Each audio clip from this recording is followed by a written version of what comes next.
Hi, my name is Rory Canterbury. I'm going to be your host today on Arch Talk 101.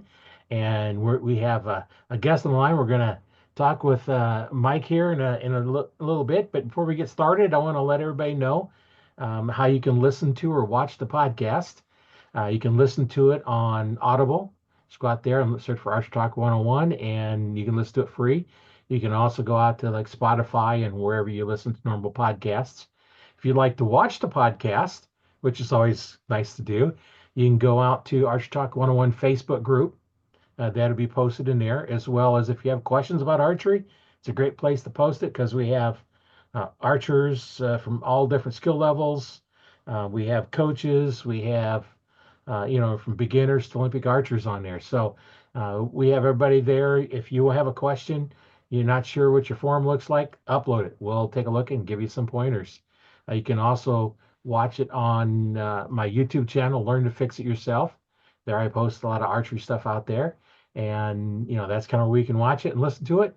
And let's get on with the show. Welcome to the show, Mike. Thanks. Thanks for having me. Could you maybe introduce yourself and tell us a little something about you and maybe how you got Sure. started in archery? Yeah. Michael Davenport, Mike Davenport's fine. I've been bow hunting for 36 years. And I started out just like a lot of kids, just, around people who hunted. I didn't really have a lot of mentors in my family so much until later, but I was, just that kid in the neighborhood that was obsessed with the outdoors from an early age. I picked up a bow and shot it, of course, when I was much younger, just fiberglass bows. But really started bow hunting in 1986, which I'm dating myself. I was 16 when I killed my first deer with a bow. And, it's just been an absolute journey that I wouldn't trade for anything. I've hunted all over the world, and I have bow hunted most of my life now, and it's just a privilege to do every single year. I look forward to deer season and spring turkeys, which are going on now, and it's something that lit a fire when I was a young man, and it's still as hot and heavy as ever. And then adding in competition, I'm a big competition archer in addition to being a bow hunter, so I enjoy competing and pushing myself in the competition arena because I think it makes me a better bow hunter. So that's about it on me. Yeah, I shoot targets to develop my skill, and then I'd shoot 3Ds to develop my hunting skill because the whole goal is to put meat in the freezer. That's right. Yeah, exactly. And the moment of truth when you have an animal in front of you that you're going to kill, when you have put yourself through lots of reps and work. And for me, what the competition, I got into it because I wanted to, as much as I could, stress inoculate. So in a big competition where you're standing there and one arrow matters, there's an upload of information from that. I think your central nervous system, your mental fortitude can get you can really hammer that out and become stronger because of it. So I would say, since I started competing and putting pressure on myself in the competition arena, my ability to make pressure shots on animals has gone way up. So it's something I love them equally. Like I really enjoy hunting, but I really enjoy competing as well. I know, like the first time I went to a 3D shoot, I hadn't shot any animals with my bow yet, so Mhm. I go to a 3D shoot and I'm drawing that first animal. And it's like, yeah, it could have been a real animal. Yeah, The nerves kick in and everything else, and we're just shooting foam. yeah, right. It's that thought behind there, and then after you do it for a while, then you kind of get used to it and you calm down, and then you get out hunting, and then you're a little bit more calm, and like you said, reps. Get Yes, lots of reps in. yes. And I think there have been big shots I've had to make in competition. I shot for Team USA this summer. I shot in Slovenia in the World 3D Championships, and I had to make a couple of really big shots with a lot of people watching. And your nerves are they're part of the process, and if it ever gets to the point where I'm not a little nervous, then maybe I'm doing the wrong thing, you know. So the same thing with hunting. The day that a little doe comes in that I'm going to kill for my to put meat in the freezer, I don't get a little nervous about it. I'm probably going to have to move on to something else, which I hope that never happens because Right. archery is part of who I am, and it you can replicate some of the nerves in a competition, but I would say it's not the same as hunting because you're getting ready to send an arrow through an animal to put meat in the freezer, and foam's just going to stay there. But it's also the best thing you can do, I think, to prepare yourself for that. Do you find that as well? Do you find that shooting 3D helps you prepare for hunting? Oh yeah, and that was the biggest reason why I like shooting the 3Ds. Hmm. Uh, the only thing that I always thought on a 3D shoot for a hunter class, it should be 10, 8, and -5. Yeah, that's good. Yeah, I agree with You that. know, because outside that kill zone ring is a bad hit. You have a Yes, wounded animal, so it should be -5. And I thought somebody it's like they actually had a shoot where it was that way. You know, where yes, you get -5 for hitting foam, yeah, and then you get either 8 or 10. You know, if they use a 12 ring or something like that, but you take one bad hit, you normally be 5 points, you're losing five. Well, now you're losing not just the 10 that you would have got, but you're losing an additional five. So you get no points for it and you go in a hole. And that would be a true hunter class. yeah, I agree. And I think, when you're practicing like that, it adds a little more, maybe just a little more skin in the game because man, if I make a bad shot on this foam, that's a -5, And Right. there are lots of fives that I've made through competition that I'm glad to have that five, but if it would have been a -5, ooh man, it's been bad. Yeah. What one bad shot could take you from first to last. Oh yeah, for sure. You know, Yeah, where I where mean, a bad shot with a 5 pointer, it might take you first to third, but yeah. getting -5 points. Right. I think it would be a fun competition to do that, especially if you're setting up a hunter class. When you're practicing in the backyard, we're always the king of our own backyard, and you're in the backyard shooting. I think it'd be a good exercise maybe to keep score and say you have if I'm fortunate enough to have a little mini range there at my house, and I probably have 8 or 10 3D targets that I can practice on. I try to only shoot one arrow per target because I think it's easier to grab arrow after arrow and send them versus having that mindset of, okay, I'm only getting one shot here. We tend to stand in one spot a lot of times and we just shoot arrow after arrow after arrow without any mindful execution of the shot. And if I had one tip for anybody, practicing for a hunt, is treat it the same way. Maybe even, I know as season gets closer, I'm usually going to have my hunting gear on. I'm going to be shooting the bow that I'm going to be hunting with, which I hunt with longbows and wood arrows. That's kind of my thing. That's what I compete with. And it's good to have that one arrow mentality. One of my friends and I joke, we call that the starvation arrow. We got one arrow, you know? Yeah. Well, and I know, just you go to someone and say, "You gonna warm up?" No.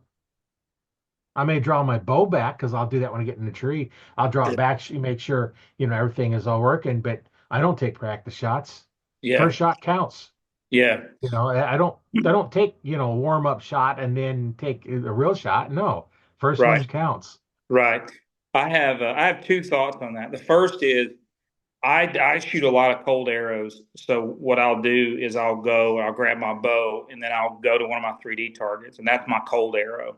And I'll make sure that I'm focusing on executing the shot with that cold arrow. Because like you said, when you're on the stand, you're basically, you get that one shot only. Especially if you sat there for 4 or 5 hours and you're cold, a guy ought to be picking his bow up, looking around, making sure, there's not a deer watching you and draw the bow a couple times. So that cold shot is a good thing. The second thing is once you have your cold shot, I think it's okay to, as I get older, I'm finding that I need to do this more, is to get loose, because you can you can shoot three, four, five arrows to loosen up, because then the next thing you're doing, you're actually working on something. And we shoot archery for fun, but we're also Right. trying to get mental reps as much as physical reps to know what that feeling is to make a good shot. And there's a dichotomy there, I think, of we all want to be able to make a shot under pressure, but can you make a shot under pressure when you're cold, like you mentioned? Yeah. Um, but I do think there's some validity to getting a little looser and getting those reps in that are perfect reps. And the old adage is, practice makes perfect. No, perfect practice makes perfect. Practice Right. just gets you better. But if you can stand there and deliver arrow after arrow, um, in mindful control of the shot, and not just flinging arrows, but putting thought into what you're doing, then when it comes time to shoot an animal, and I've thought about this many times. I had an opportunity at one point to kill a mountain goat day 5 into a hunt, and I was cold. It had started snowing. I had to put on a rain jacket and made my last 100 yards to this critter, to this mountain goat up in British Columbia, and I was cold, and I missed it. I missed the goat of a lifetime, and it was partly I'd put on a rain jacket, and I kind of got into my clothing a little bit with my bow, but I think about that a lot. Is like under the conditions. That's why if it's raining, if it ain't raining, we ain't training. Like I'm gonna go out and shoot my bow in the rain because I want to know what I can. If I'm miserable, I want to make sure I can perform when I'm miserable. Right. So, there's a training is training. You put forth mental reps in that, but then the flip side of that is you're going to have some if you're doing mountain hunting or even whitetail hunting, you're going to shoot some shots when you're not so comfortable, right? Right. Yeah. I've had some where I've actually depended on my safety harness to hold me in the tree stand because in order to get the shot off, I had to basically stand at the edge of my tree stand and lean forward Oh, until I could, hold the strap and then lean forward. It's like, okay, it's holding me and then take the shot. yeah. And yeah, if you've never practiced that, that can be, nerve-wracking where you're trying to depend on the safety harness to hold you in the tree stand. And, Yeah, for sure. And you know, I I think that I think that there's something to be said for putting on your hunting gear and shooting, and then when once the season starts, continue to shoot. Continue to practice. I I have seen, and I've done it myself, where as the weather gets a little colder, you don't want to be out there shooting in the cold, but you just make yourself do it because you want to know what you're. If you've not practiced that shot, for instance, what you mentioned, then when it comes time to make the shot, do you want to really be doing that when an animal's in front of you and you've never used that technique? Sounds like you had practiced that before, right? Yeah, there's a few times, and it just makes it easier and you lean out there and even if you're not making a shot, just getting used to where you're comfortable, letting that harness hold you into the tree stand. And Yeah, um, yeah, that's right. wearing the proper harness is definitely important. I had a few episodes back where I actually did one on tree stand safety. Hmm. And I actually interviewed the Nebraska Game and Parks tree stand safety guys, like an hour and a half worth of talking with them. And it's amazing all the stuff we need to do, all the safety we need to do. So, um, you know, Yeah. take a look I, listen to that one because I don't want to, cover the whole thing again here. But yeah, it's definitely something you need to practice getting in and get out of your tree stand. If you do fall, how are you going to recover? right. And I've actually had an accident in 2011. Went with a buddy hunting. He sent me to a stand that had been hung. I didn't know when it had been hung. I was just anxious to get there because it was a good farm. And I get to the stand, and back then I was using safety harness just like I do now, but I wasn't staying attached to the tree. I used the screw-in steps to go up, got on the platform, and was putting the safety harness around the tree, and the stand broke, and I ended up with some pretty bad injuries. So making sure you have a safety harness. I really got into last year. I really got into saddle hunting a little bit, and and I use a platform for that. And the reason I wanted to do it is I wanted to be more portable, but I like the safety factor with the saddle because you have alignment belt as you're going up the tree, and then you have a tether that's attached to you as you're leaning. And the first few times I was in that thing, you're talking about leaning off a stand. I had a difficult. It was a trust issue for me. It's like, okay, am I going to lean back here? But it is really. I've learned that it is very safe, and after my accident in 2011, I was very fortunate. I didn't have more injuries than what I did, and I work in healthcare, so I knew how bad the injuries could have been, and so I was very fortunate. But having a good safety harness and more importantly, practice your system. Practice Right. putting your stand if you're using a hang-on stand and your sticks, making sure you practice that. You don't want to be doing that in the middle of deer season, trying to figure out how your steps work or how your climbing Right. stand works. There's some. It doesn't hurt this time of year to you know use that equipment and get used to it. Yeah, and that's one of the things we covered in the um, that course. I was talking to the safety guys is, practice hanging off of them because one of the things that he brought up is your safety harness can be holding you, but it cuts the circulation off to the blood to your legs if you don't Yeah, have some way to relieve it, release it. yeah, And yeah, then it builds up an acid, and then once you get the blood flowing again, you have a heart attack. yeah, exactly. Or a pulmonary embolus. You Right. throw a clot. Yeah. So having a relief system, like a lot of the safety harnesses have they sell also like a band that you can use to attach. The other old thing I used to do is I'd have a screw and step in my pocket. So if I'm hanging from say I had it in my left cargo pocket. So if I'm hanging from my safety harness, I can take my screw and step and work it into the tree, get my foot on it, and take some relief off of those legs because it does cause a tamponade effect of the femoral arteries. So you basically just don't have any blood flow and it all clots. And the minute you take the pressure away, doesn't always happen, but there's a very good chance you're going to throw a clot, and it's a bad deal. Yeah. Yeah. It's definitely something that you need to plan on. And then one of the things that he did was he had extra carabiners and on a rope, like have just carry some extra ones. I Yeah, think I got these three at Cabela's. They're like $30 or something like that for three real carabiners that you can use. And it makes it nice because then you can, um, use those with a rope and you can stand up on them and stuff like that. yeah. And then um, you can relieve your pressure on them. And then we actually went over a process that you can actually descend down your lifeline. Yeah. And what it basically, it's fairly simple, but if you haven't ever done it, and it takes a long time because you're on about 6 inches at a time. Right, right.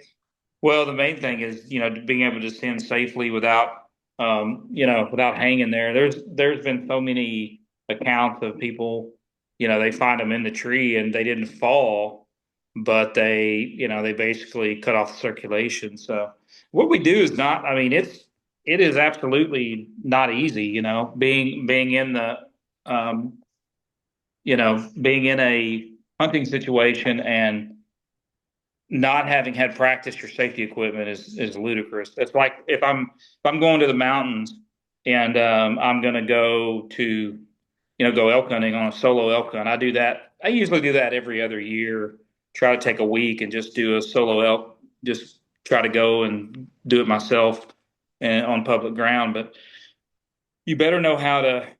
The other safety factors. You better know how to build a fire. You build a shelter. I mean, it's the same thing. You want to make sure you're able to get out of that tree safely and get back to your family, and or get off the mountain safely and get back to your family. Well, and one of the things they brought up that I hadn't really thought about is, where we normally keep our phone in Yeah, our chest pocket or our back pocket. If you're yeah, hanging from a harness, you can't get to it. right. So it's always, and you always have the cargo pants. Always leave it in an outside pocket that you can get to while you're hanging off your safety stand, Yep. your safety harness. Yep. For me, And my cell phone's always in my right cargo pocket, and I have a screw-in step in my left cargo pocket. So that way, I've got a way to relieve pressure here, and I've got a way to get to my phone there. So that's a good plan. And just having a plan. So many times you think about growing up hunting, and so many times you go to the woods and you're like, oh yeah, I forgot that. I forgot that. But I can't. I got a really funny story about forgetting a flashlight. If when we get to that part, I'll tell you. But you want to make sure you got all your gear, and better have your cell phone where you can get to it. That's for sure. yeah, I always used to carry way too much stuff. My backpack was, I don't know, 30 pounds or better, Right. because, I'd have a couple knives in it. I have a flashlight in it. I'd have, uh, an extra rope with hooks on the end of it. I'd have, when you're sitting down, I'd have the little boot covers. As I'm walking in or out, my bibs and my heavy coat are on the backpack because if I wear them going in, I'm sweating by the time I Oh get yeah. there. No Yeah. matter how cold it is, I can't walk with them in there. So I'm carrying those and I got binoculars and extra releases and calls and gloves and a couple of things, a couple of these liter bottles of water and first aid kit, some fire starters, um, so I've got stuff I can start fires with and everything. I've got all the stuff I need for that kind of stuff, and that's all something you want to carry. And some of the things that I started looking at carrying, some of the fire starters like the a char cloth, Hmm. and char cloth is just a little piece of old jeans.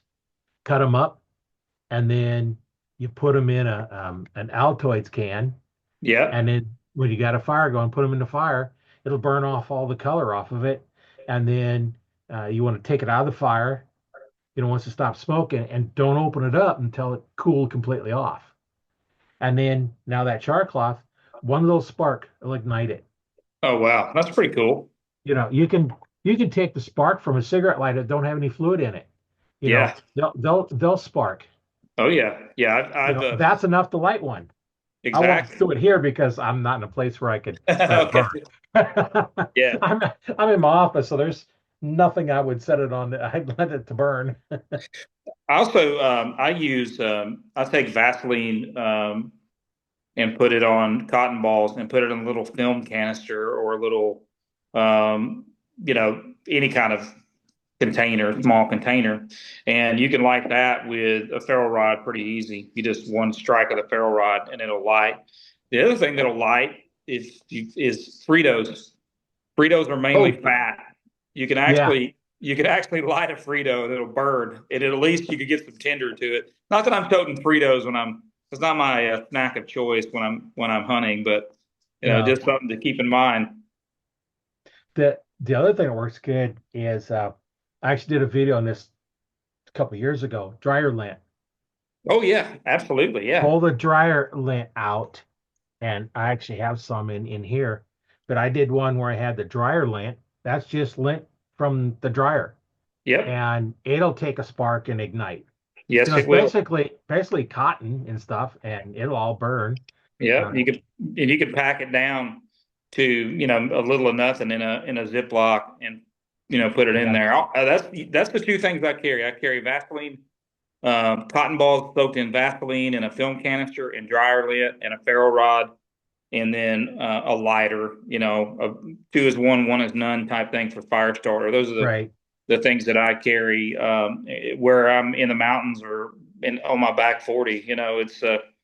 It never hurts to be able to start a fire. I was in British Columbia on another hunt and fell in a on the climb down. I fell into a pretty cold creek, just lost my footing, and we still had 3 miles left to the truck, and it was just not going to be good.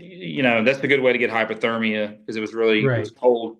So that's what we did. We just built me a fire and built a little shelter there until I got warm enough where I felt like I could make the 3 mile hike out. But there's nothing more miserable than just teeth chattering cold and not having a fire. So if you got a way to start a fire, you're ahead of the game.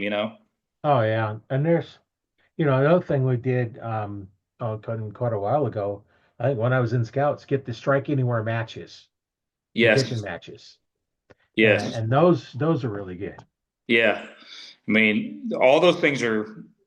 I did an overnight. I did a 2 day survival course many years ago, and that was kind of the guy who taught it was the Air Force colonel who taught part of the SEER program, and he was a wealth of knowledge. But his whole thing about staying out all night is being able to stay warm and stay dry. So we spent a lot of time how to build a little lean-to shelter, use a tarp, garbage bag, whatever you've got, and then being able to start a fire. And there's something from a mental perspective too. If you're lost and lonely, when you can build a fire, there's something soothing about that psychologically as Right. well. Well, like I said, on the strike anywhere matches, take some string and tie it around it with a little bit of string on it and dip it in wax, Yep. like candle wax. And now it's coated. Water won't get in it because it's coated in wax, and you strike enough and it'll burn. And that wax, also there you've got, basically a candle that'll burn for a long time. And Yeah. they got other fire starters you can carry, but you know, There's a ton of them those out there. I think the idea is just there's a ton of them out there. Just practice with them and have a method that in the most inhospitable weather you can strike. You can get a fire going. That's the main thing. And I've tried with like for a while there I was on a Bushman kick. I was like I have a friend, a guy named Clay Hayes. I don't know if you're familiar with Clay, but he was on alone and his bushcraft skills are top of I mean, just unreal. Just the guy is amazing and is a great bow hunter too. And, you know, the, the ability to start a fire when everything's wet, you're wet. It goes a little farther maybe than if we're just doing a hunt on a piece of ground close to home. But some of these whitetail hunts where you're, going to walk in a long ways on public, those you might snap a leg back there and have to build a fire until you can get the cavalry to come get you. So it's a good skill to have for sure. yeah, the more you know about surviving, the easier it is if you do have a problem. And Yeah, for it's sure. always nice to have extra stuff with you. The only problem is you have all that extra weight to carry. But Yes, you know, that's why having two methods that you're pretty comfortable with, I think is important because we all carry. I'm sure we just went over, what was in your kit. I've noticed as I've gotten older on my mountain hunts, my pack gets lighter and lighter, and I don't know if it's part of it is my legs are just don't I don't have the legs that I did, but I've also learned a thing or two, and with technology, back, when I first started, it was a 7 pound sleeping bag. That was kind of the standard. If you had a 7 pound sleeping bag and a 7 pound tent, you were in good shape. Now you can get a shelter and a bag under 5 pounds. So it's definitely lighten the load, but take what you need. You know, I think you could overdo it. I've certainly been on whitetail hunts where I hiked in and looked at my pack because I was going to stay all day and went, gosh, I could stay a week out here with the crap I brought. yeah, yeah, And it, yeah, have and a you lot of times used, you can get food and stuff while you're out there. So yeah, exactly. And I've done that before where I was up, had a small game license and I was elk hunting and I was out of freeze dried food and there were some bunnies around and I wanted to stay one more night on the mountain. I was into elk. So it was like, I could shoot that bunny and eat pretty good tonight. So that's what I did. Yeah, Yeah, I always find food. I like foraging too, so you can find some pretty neat stuff, anywhere really. But I think it's another good skill to have is what you're going to eat if you run out of food. If you're 8 miles from somewhere and you don't have any comms or you hurt yourself, having that other skill set's good too. yeah, definitely worth learning. Absolutely. It's like So, sharpening. I was talking to a kid the other day about broadheads. A young guy was asking me what broadhead I used, and I told him, I've always really liked ace broadheads, which are a traditional broadhead.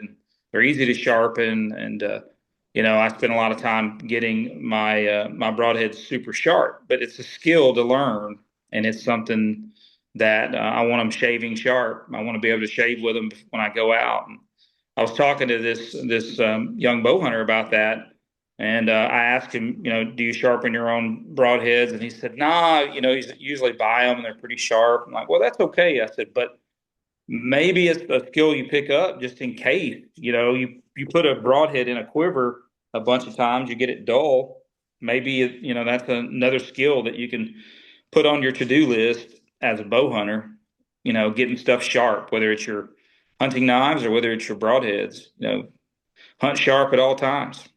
right. Well, it's the dull knife that hurts you. Yeah, exactly. Exactly. I was just working on some drywall. I told you earlier on my house that I got a dull knife that I was using, and I thought, man, I need to change this blade out because this is the best way to cut myself is have this dull knife skip, or you're field dressing an animal with a dull knife and it skips off something that should have cut and it cuts you. I've done that before where you look down and you field dress an animal and you realize you cut your finger and you're like, well, is that my blood or the deer's blood? Yeah, because sometimes they're really sharp. You don't feel it right away. Yeah, right. If you're doing it right, yeah. It's like when you're using my one of my favorite things to skin a backstrap with is an old Rapala fillet knife, really thin blade, and I like taking the silver skin off the backstrap when I'm cleaning up my animals, and that knife is so sharp. But there's been a time or two where it like nicked me, and it's like, did I cut myself? And then you look and you're like, well, yeah, I did. That's a good sharp knife right there. Well, and I do that on the back straps is, once I get ready to do them, I use a fillet knife as well and fillet Yeah, that all off and, comes off really nice and makes it nice and clean. And, there's no membranes to get in the way. It's pretty much pure meat. And, yeah. that's what's There's nice about the deer. yeah, for sure. I was I had another conversation. I went to a archery tournament 2 weeks ago and spent the weekend there, and we were sitting around a campfire talking about the best meals we've ever had in our life. And I said, well, the best meal I ever had in my life was around a campfire like this. I had banged up my knee really bad. I played college basketball, so I've had a bunch of knee surgeries. The two guys I was hunting with, we were making some pretty hard climbs to get up to where the elk were, and I couldn't make the climb that day. So I just went and sat on a water hole, and the most beautiful fat cow elk walked in there, and I made a great shot on it, and was able to field dress her. And I just opened it. I just opened her up so that I could let her cool off and got the guts out. But I took the internal fillets, which on an elk are 8 inches. Those internal tenderloins, took them back to camp and was cooking it on an open fire. And the guys were coming off the mountain. I could see their headlamp coming off the mountain. And I was just sitting there cooking that food, and they got down to camp, and they were like, "We knew you killed an elk because we could smell elk all the way up the mountain." You know, I'm like, I'm like, yeah, yeah, I did, and it was those internal tenderloins on any animal, deer doesn't matter, but on an elk they're fairly large, so it fed three hungry hunters that night, that's for sure. I know like that's kind of slimmer. The best cut of meat I've ever had was um, I killed a deer, pulled out the tenderloins inside, Right. and then fired up the grill and set on. Now on a deer, they're not that big, but I set Yeah. them both on there, and they're cooking. You're gonna roll a bit. The tip, yeah, because always get thinner at the tips. So I Right. take my knife and my fork and I cut it off, and I'm eating the tips. I'm eating it in from the outside in as it's getting ready. It's like, oh man, that was just so good. Yeah, it really is good. And I have learned, I'm a cook. I enjoy making good dishes from wild game. And I've got several cookbooks that I go by, and there's several great outdoor chefs. But there's nothing more gratifying than taking a deer you've killed or an elk you've killed or a bear or whatever and turning it into good food. And there's just I call it an honest plate. I love it whenever it's in the early fall or just fall, and you can look down and there are vegetables on your plate that you had in your garden, and then there's a big hunk of meat from a white-tailed deer that you took, and it's an honest plate, and there's nothing like it really. I don't think there's any better food for you on the planet, No. and personally, I just haven't had any meat anywhere that tastes any better than a good whitetail backstrap. That's about as good as it gets. Yeah, that's really good. And you just need to learn how to cook. For one thing, there's no fat in them, so you don't cook them well done. Yeah, for Most of your sure. meat should be cooked medium rare at best anyway. Right. And I cook them end up being a little bit rare and had to put them back on a little bit. But you overcook them, and it's like I don't want to eat them. Yeah. So Yeah, and that's I'd rather have them a little raw. yeah, well I think that's the key too, is that when people have tried deer and they said deer tasted bad or they didn't like it, there's been so many times in my life where people said, I'm not going to eat that deer meat. And I'm like, just let me cook it for you. I had my sister-in-law, for instance, she was not going to eat any deer meat at all. And I did a backstrap, medium rare, pan seared, and I made a sauce for it with a little bit of red wine and olive oil, and made a little sauce to go over the top of it. And I said, you just have to try it. And if you think if this tastes bad, then I'll never ask you again. Since that time, she's driven me crazy about getting her some deer meat because it's just people just have a misconception when it comes to wild game that and you just can't. If you overcook it, it's going to be bad. And the other thing too is, like you said, they don't have a lot of fat in them. So maybe you cook with a little bit more olive oil and add a little more oil to it if you want a little more oil or butter to it, and just don't complicate the dish. A lot of times with good wild game, it's fire, salt, pepper, and a little bit of thyme, and it's going to be great. And whether you do like the shank of the deer, for instance, everyone uses that and either throws it away or tries to grind it up. You can take the shank of a whitetail buck, the biggest whitetail buck you could think of, and take the shank and braise it in liquid over about 5 hours at 325 in the oven. You basically submerge it in stock with vegetables, and it turns into the most beautiful pot roast. And it's the throwaway pieces, and it just is a fantastic dish. If you ask my son what his favorite, besides backstrap, what his favorite dish that I make, it's braised shank, whether it's bear, which I've done it with bear, elk. I even shot a moose in British Columbia, and I did not want to pack off any bones because it was a long pack, but I did bring out the front shank, even though they probably weighed 20 pounds a piece. But I brought them out because I had this vision of what I wanted to do with that piece of meat. I wanted to make a dish called ossobuco, which is cross section cut of the forearm, and there's marrow in the middle and a nice meat donut, and you braise it just like you would the shank I was talking about, and it's a beautiful dish, very elegant dish, and it's an old moose that was eating stuff in a river bottom. Yeah, I think moose is probably my best meat.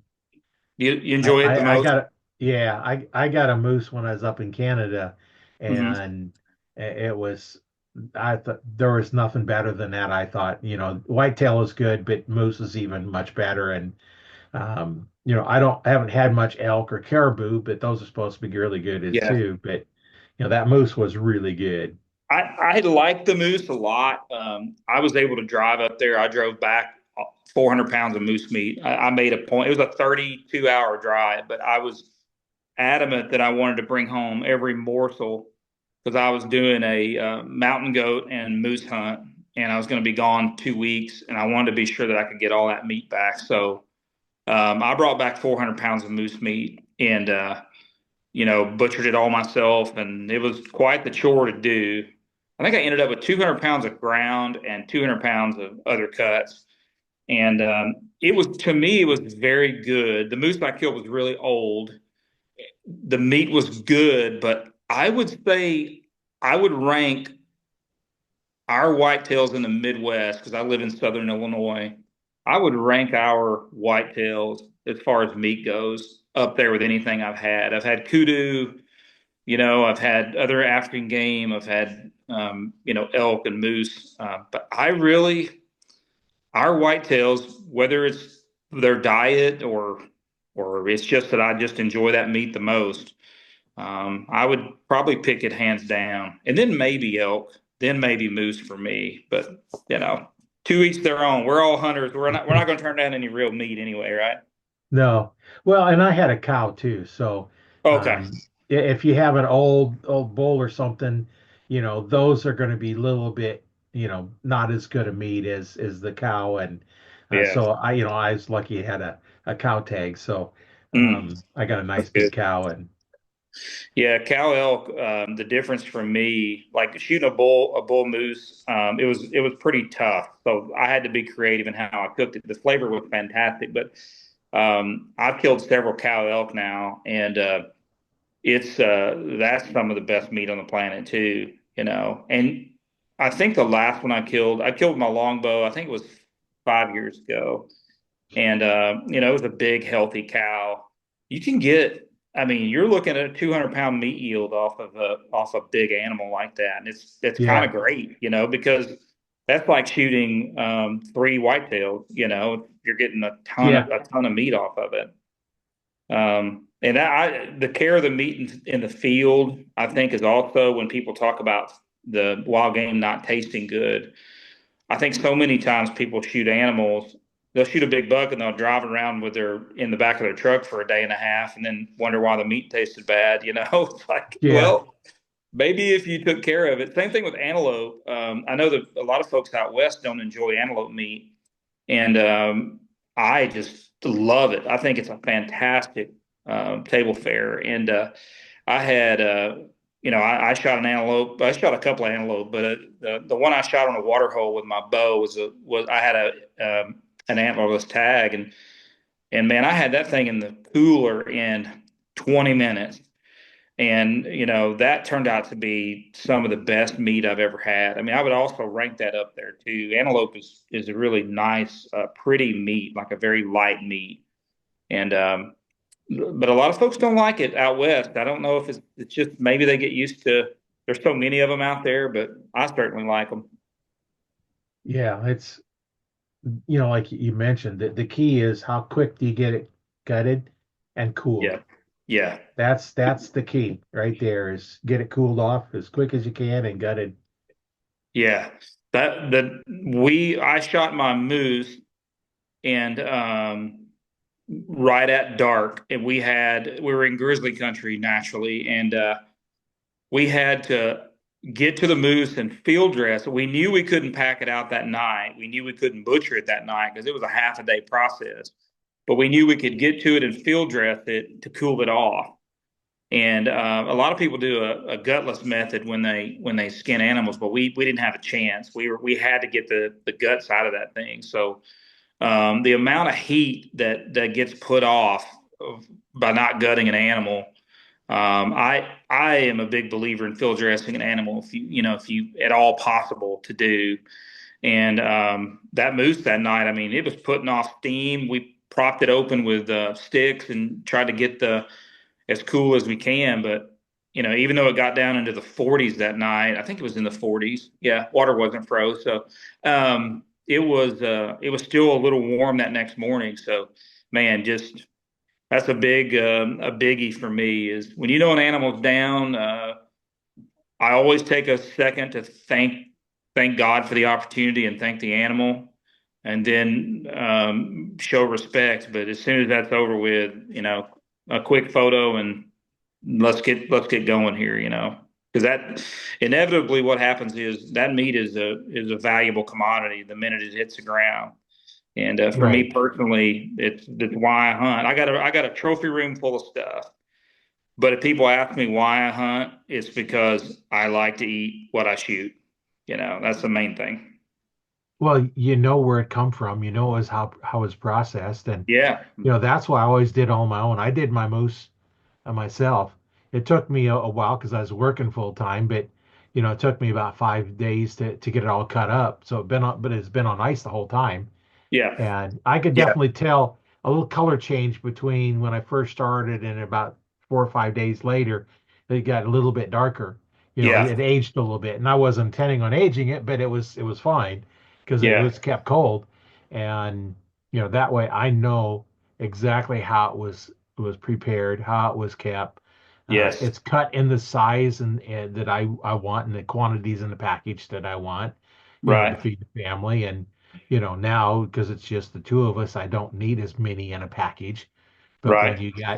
you got three kids and either five people you're feeding, and all my kids, they liked the venison and they knew where it come from, and so they weren't squeamish. Like, I'd come home and clean it. It's like, dairy shot. It's like, this is it. It's good, isn't it? And they say, yep. Yeah, Yeah, that's awesome. My kids, I've got pictures of my kids helping me butcher and knowing where their food comes from. I think it's important, and it's I take great pride in that. Very few times have I used a processor. I typically just say I know where it came from. I know who handled it, and like you said, you can package up. I'll even write little notes on my when I used to wrap everything, and then now I vacuum seal everything. But I'll write myself a note like if it's like the really middle part of the back strap because I don't cut my back straps up. I cut them in pieces about 12 inches, and that way I can do with whatever I want to. But if it's an exceptionally nice piece, I'll even make myself a note like special, like don't don't serve this to the in-laws. Like just serve right. it. If you're going to cook something nice for your wife, this was the piece you want to use. But yeah, I think it's just one of those things that growing up and learning how to hunt almost organically for me, I always took great pride in the food aspect of it. We didn't have my situation growing up. We were a single mom and three kids, and we didn't have a lot. And I started hunting, because I loved it. But then I started realizing the importance of what I was doing because our protein consumption started going up as I started hunting, and it was because we were putting food in the freezer, whether it was squirrels and rabbits or whitetails or ducks, whatever. But it is a valuable commodity. Let's just say that. And you don't have to worry about, the meat being bad or anything, and all these recalls on the food, and you don't have that because you know how it was treated. The vegetables you go in the garden, Yeah, you can't beat them. Like yeah, tomatoes, right. that sort of thing. You go to a restaurant and tomatoes are pink at best. Yeah, And then they get the what they call the vine ripened ones. And actually, right. this on one of my videos talk about, you know, I was cutting some off, I cut them off, and I said, now if I cut this off green and they turn ripe, it's still vine ripened because it's Right, still on the vine. right, Because right. they pick them all green and let them ripen, and Yeah. you can see how they're really pink and stuff. No, mine are completely ripe on the vine before I pick them, and they're completely different color. They're dark red, and Oh yeah. the flavor's much different because you go to restaurants and they put tomato and you taste it. There's no tomato flavor in them. Yeah. Yeah. And there's nothing like that summertime barbecue where you're cooking something really good on the grill, a deer steak or an elk steak. You go out to your garden, you got several ripe tomatoes, you get those out, and that to me when you get to like July, when you're getting, really good tomatoes, really good vegetables out of the garden, mating that with some of that precious protein is, man, there's nothing better. There's just nothing better. I Yeah, always say that's my death row meal. What is your death row meal? Last meal, it would be like backstrap, some tomatoes out of the garden, maybe some green beans out of the garden. Maybe some wild morels fried on the side. That would be okay. That would be my that'd be yeah, you could send me to the happy hunting ground after that, I think. yeah. It's it's good food, and then you learn how to cook it. When I first started hunting, one deer would last our family a whole year. Yeah. We didn't really know how to cook it or anything else. And, then it started getting a bit more and more. And then one year my freezer was basically full and I shot another deer and we basically made jerky out of the whole thing. And I think it might have lasted a week and a half. The whole deer Yeah. was ate up. I did the back straps and everything went into jerky. Oh And no. we had a beef brisket marinade that we'd use, get out of Texas someplace and we'd soak them in that and stick them in the dehydrator. Wasn't the fan in it. It was American Harvester was the brand, but Yeah. um, it had the fan in it. Okay. Now Yep. Cabela's has one with the fan in it, and that works so much better. Oh yeah. um, Oh yeah.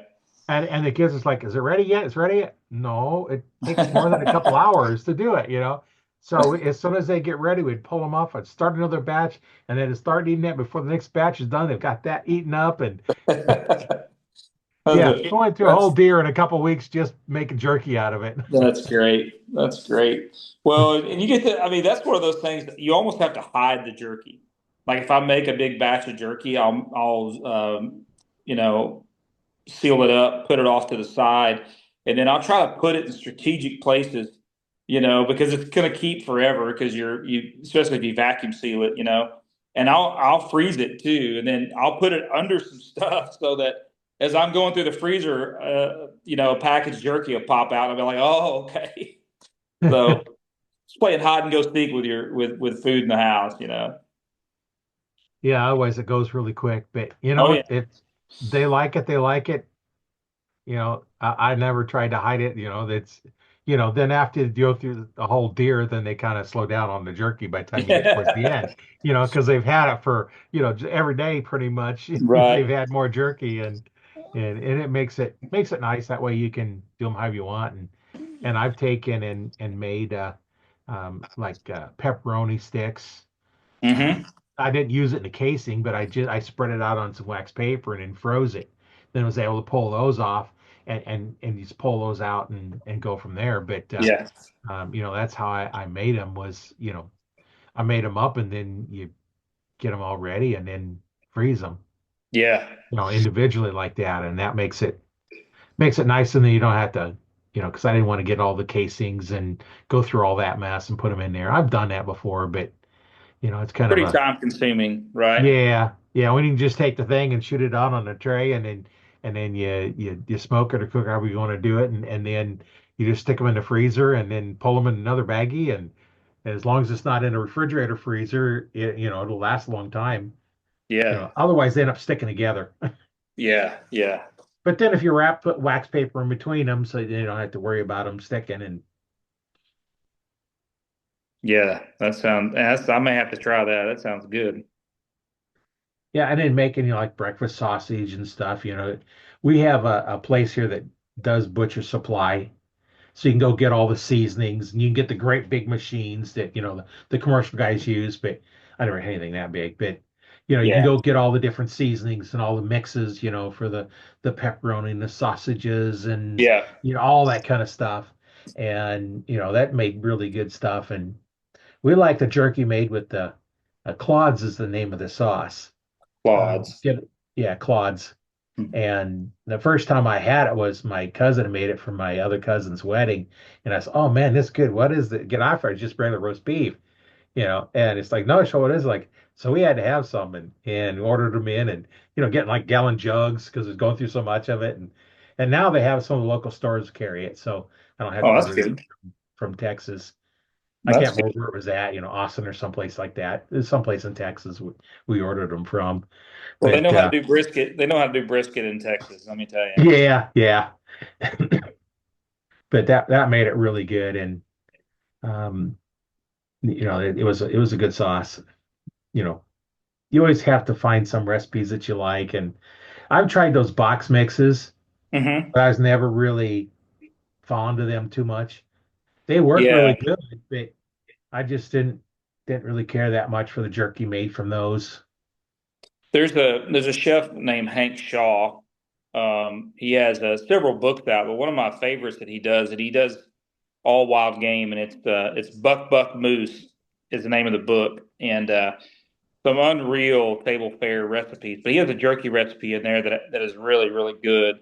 He's a big believer in using Instacure for his jerky, and that way less likely to get any type of GI bug from it. But um, those that's one of the chefs that I really think a lot of because he's able to take food and to take wild game and turn it into great food. But his jerky recipe is excellent in there. He's got several recipes that are, and I think you can go to his website if I'm not mistaken. I think it's Hunter Gardener Gatherer Cook. I might have butchered that, but it's Hank Shaw is the is the chef, and he has some great jerky recipes. You might look at those just, and there's also a sausage recipe I think too. He's a big believer in and he really likes to make like linked sausage. So whether it's a bratwurst or just a regular what he would consider summer sausage, but it's a pretty good resource for a cook. Well, I actually brought the website up. Let's see if we can do it. Yeah, right there. He's got it, the book Buck Buck Moose, Yep. and it looks like it's 26 bucks is all. It's on Yeah. sale, normally 30 bucks. Yeah. Um, He does several. One is let's see, Duck Goose is the other one. If you like to duck hunting and that type of thing, and then he's got one on small game. Cottontails or whatnot. It's a great resource as a cook, as a hunter. So I rip him off all the time. If I cook something really good, it usually is going to come from one of his recipes, either something that I've done and made a variant of it, but he does a really good job of presentation and yeah, his his approach isn't just the typical. He does a lot of kind of more of an exotic kind of multicultural approach to food. So there's some Chinese dishes in there. There's some German. There's a really good German shank recipe with using sauerkraut of all things. I think it's Austrian braised shanks is the recipe that I like out of there. So it'd be a good resource for any hunter, especially if you're talking about turning it into food. yeah. It's like I was browsing through the website. Those watching, you can see they got Duck Duck Goose. They got Hunter Gatherer Cookbook. Hmm. They got Small Game Magic. Um, I'm not sure that one is here, but this one here is Waste Nothing. Looks like a meat pie of some kind, Yeah. and then the Buck Buck Moose, and then Hook, Line, and Supper. Yeah. And I eat, therefore I Fishing. hunt. Yeah. Um, yeah, and what's it? Elevate your game. So there's a lot of different ones out there, and yeah, I'll have to check them out. But Yeah. I will leave a link in the description to his website, and in that way, you don't have to try to remember what it was. It's Hunt Gather Cook dot shop is where we're at here. I thought it went to .com, but I'll leave a link to this in there. That way you can find it, and because if it's that good, then Yeah. hey, It's great. let's start checking it out. And if he's got that good of stuff, then let's support him. Yeah. Heck yeah. He does a good job with he does some web stuff too, which is any of those guys that are taking what we like to do from a hunting perspective and turning it into good food, I'm going to pay attention to because that's you know I think we have these. You go through these stages as a hunter. I know I did where I wanted to kill the biggest buck and the big moose and a bear, and I had all these. And then what's funny is it started out as putting food on the table. Then, not that I ever turned into a full-fledged trophy hunter, but I was all about. I mean, it was still very valuable food-wise. But then now it's back to, man, I want to kill something so that I can eat it. I want to make Right. sure that it's going to be, and so people like Hank Shaw do a really good job of taking what we love and turning it into gourmet food. Yeah, and that's always, when I first started, trying to cook them, I had no clue how to cook them. So you go through and you overcook them, and now I have more tendency to undercook quite a ways, and it's like, okay, I need to put it back on because it's still raw, Yeah, and so I'd rather do that than have it overcooked because yeah, it gets tough and it doesn't taste good, and to me it's almost like tasting like liver. yeah, and you certainly don't want that. I mean, especially if you're cooking for someone else. We don't want our food to taste bad at all. But there's a lot of times I'm entertaining people, and they're eating wild game for the first time, and I want to make sure that I do it right. I want to make sure that the flavors are there. I want it to be something that they've never really had before. They've had the flour and fry it version of it, but I want to be able to cook something. I know recently, my daughter loves like Korean food, and she said something about she had a craving for a Korean bowl, and I'm like, okay, fine. So I went and I made a Korean bowl with using, I think it was just the one of the roasts that I had, and turned it, pickled some vegetables and made a Korean bowl for her. And I, of course, ripped off Hank Shaw, the guy that we Right. just looked at. But we made a Korean bowl, and she's like, "Dad, this is one of the best things I've ever had in my life." I'm like, "Well, I'm glad because you can take wild game and turn it into just beautiful food." So Right. I think I Yeah. think it's I think it's great. I think it's great if people were to get on Hank's website and support him, that'd be fantastic. Yeah, and we'll get them out there, and I know I'm gonna want to get a couple of those books, at least the Yeah, Buck Moose, because I do more of that stuff. But right. even even the recipes in there, if you have beef, you can still do the same recipe. Absolutely. Yeah. A little bit Yeah. different flavor because the beef instead of the deer, but Yeah, absolutely. Yeah. I mean, there are lots of times where, if I'm looking for something, I did a beef Wellington not too long ago, but it wasn't beef. I used the backstrap off a whitetail and made a Wellington out of it. And, it's as good or better than any beef Wellington I ever had. oh yeah. Well, and lots of times you go to restaurants and they just don't know how to cook a steak, or you get it Yeah. and you're paying all this money for it, and you start chewing it, and then okay, I got to spit that crap out, and get the flavor out of it and spit the rest of it Right. out, and you chew and spit the rest of it out, and it's like, Right. just give me a hamburger. That's easier, right? Yeah, it's like easier to eat, and end up not throwing half of it away, and I know one time we went to a place supposed to be known for their steaks, and my wife ordered a steak and it was overcooked. So back to then another one, overcooked. Uh, Then another one, third one's overcooked. We said, forget it. just give me a hamburger. Yeah, yeah. Yeah. Yeah. Well, they said we would use the thermometer. Well, by the time the thermometer says it's cooked, it's overcooked. For Because it sure. keeps cooking until they get it to you. I had an opportunity to work with a world renowned chef. It was a friend's birthday party, and he was coming to cook specifically for this friend who was his friend as well. He's a retired chef, just a great guy, and he asked me to go. And of all the things he had me cook, it was the most nerve wracking piece. It was a beautiful piece of beef, tenderloin that we had to go put. I had to go cook it on the egg, and he said, "Now you don't bring this back into me until it's 125." But not 126 and not 124. He had a specific temperature that he wanted that thing brought in because he knew it was going to finish. So if you bring it in at 125, it's going to finish around 140, which is where he wanted it. Right. And he had it to a science. I mean, I literally stuck the thermometer in it. It hit 125. I walked in the house. I put it on the plate. He stuck a thermometer in it, and it had gone up by 2 degrees. He said, "That's perfect." And we just let it rest for 5 minutes, and then we stuck the thermometer in there, and it was at the temperature we wanted. So you certainly can overcook good deer meat or good wild game, good meat. Period. Right. The What's the old adage?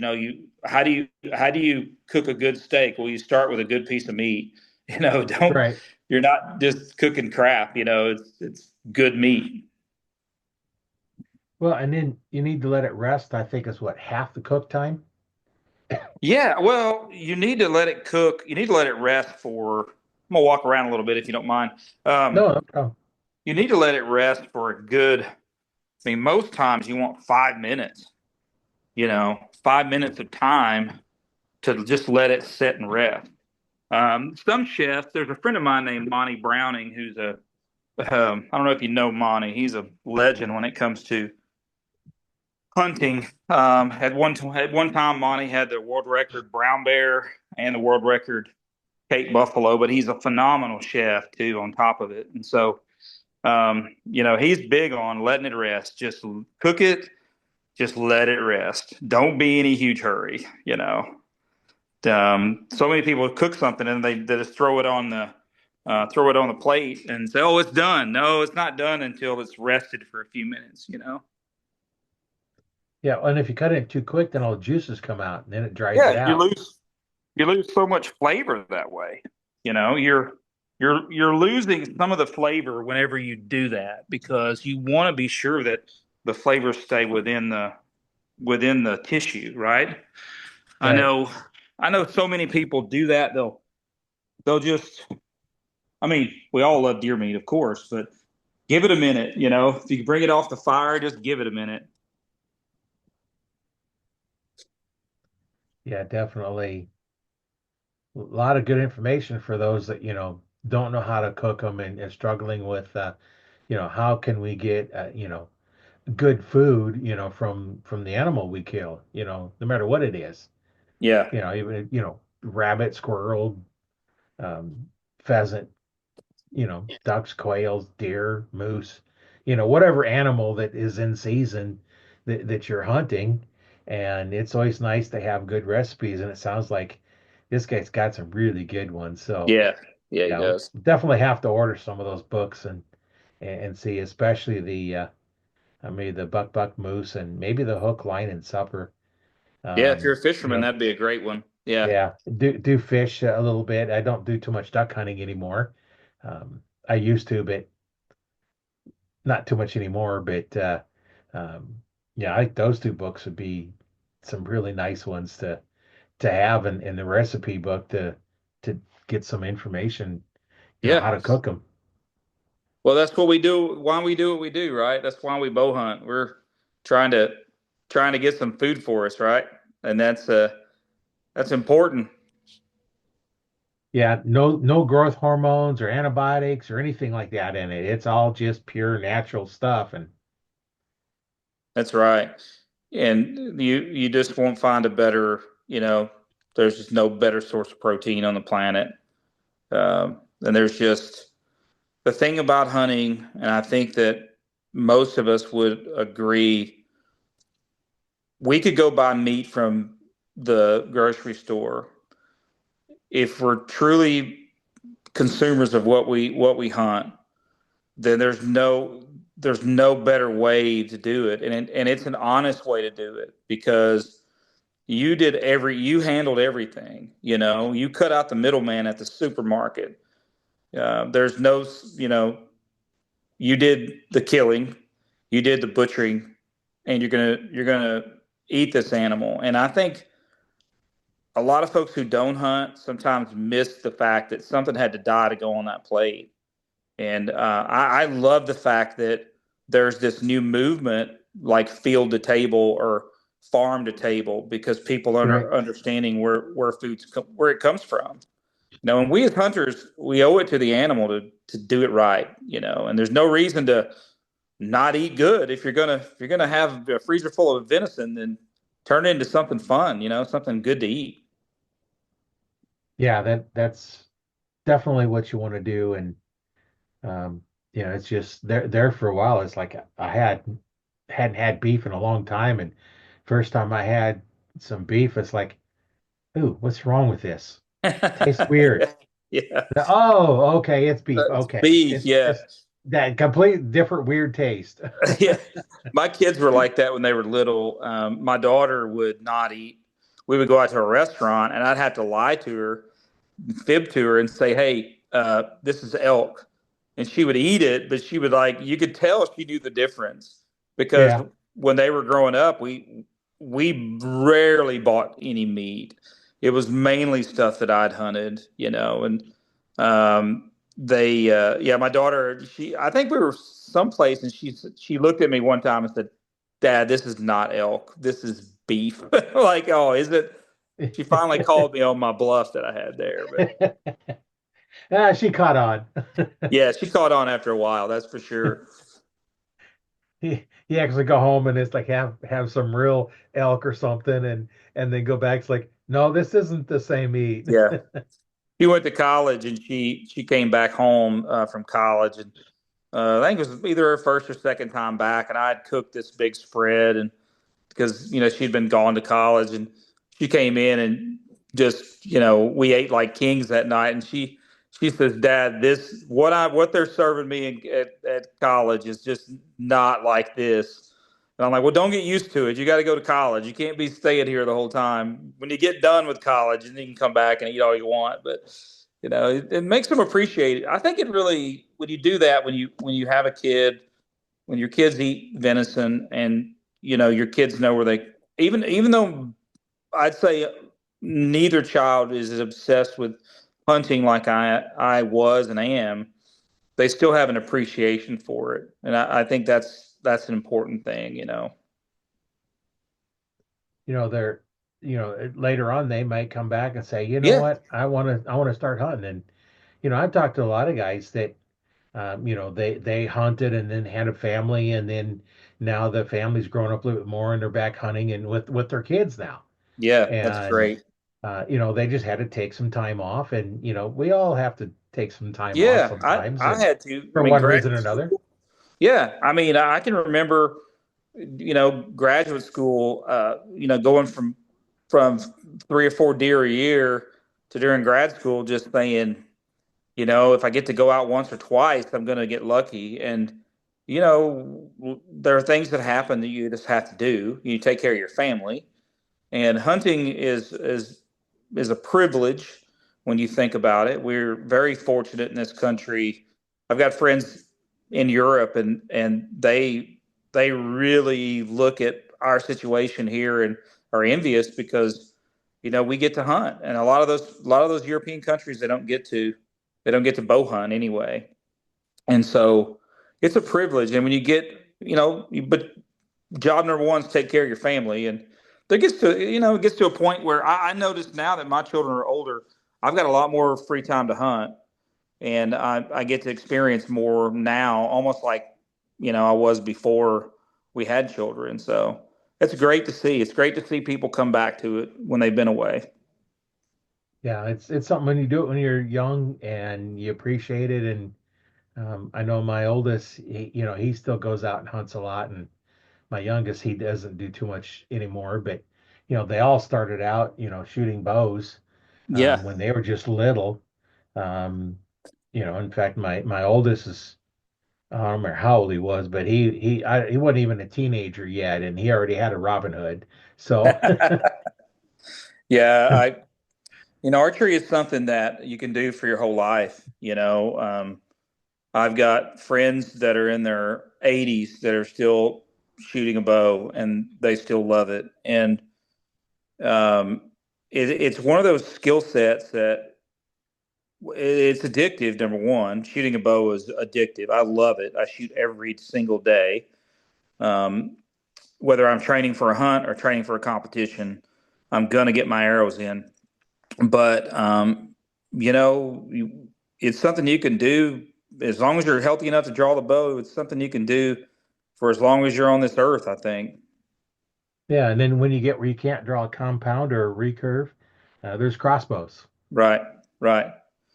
You Yeah, know, and I think that being able, there's something therapeutic about it. There's for me, there's a connection to when I'm shooting. I seem to be able to, whatever kind of day I've had, I can kind of let the world go away for a bit when I'm getting my arrows in. Or many times I'll start the day before work, going out, and I'll have a specific number of arrows I'm going to shoot. So if I'm training for something, I'm going to shoot X amount of arrows, and I'm going to execute, let's say, 30 good shots versus 100 crappy shots. So right? I always have a plan when I'm going to practice, but it's still a very relaxing time to go out and shoot your bow. Fred Bear said, the easiest way to ease a troubled mind is to shoot your bow. Just get your arrows and get your bow and go afield, and things get better. Whatever kind of day you had got better. I know when I first had my shop, I was, working all the time. And, when you're not actually at work, you're thinking about, work and I was trying to get some huntings in, and I'm in the tree stand. And, it took quite a few times out before I could finally just sit there and hunt. And You're relax. constantly thinking about, okay, I got to do this, I got to do this, I got to do this. And then, you're thinking about that and you're not even enjoying being outside.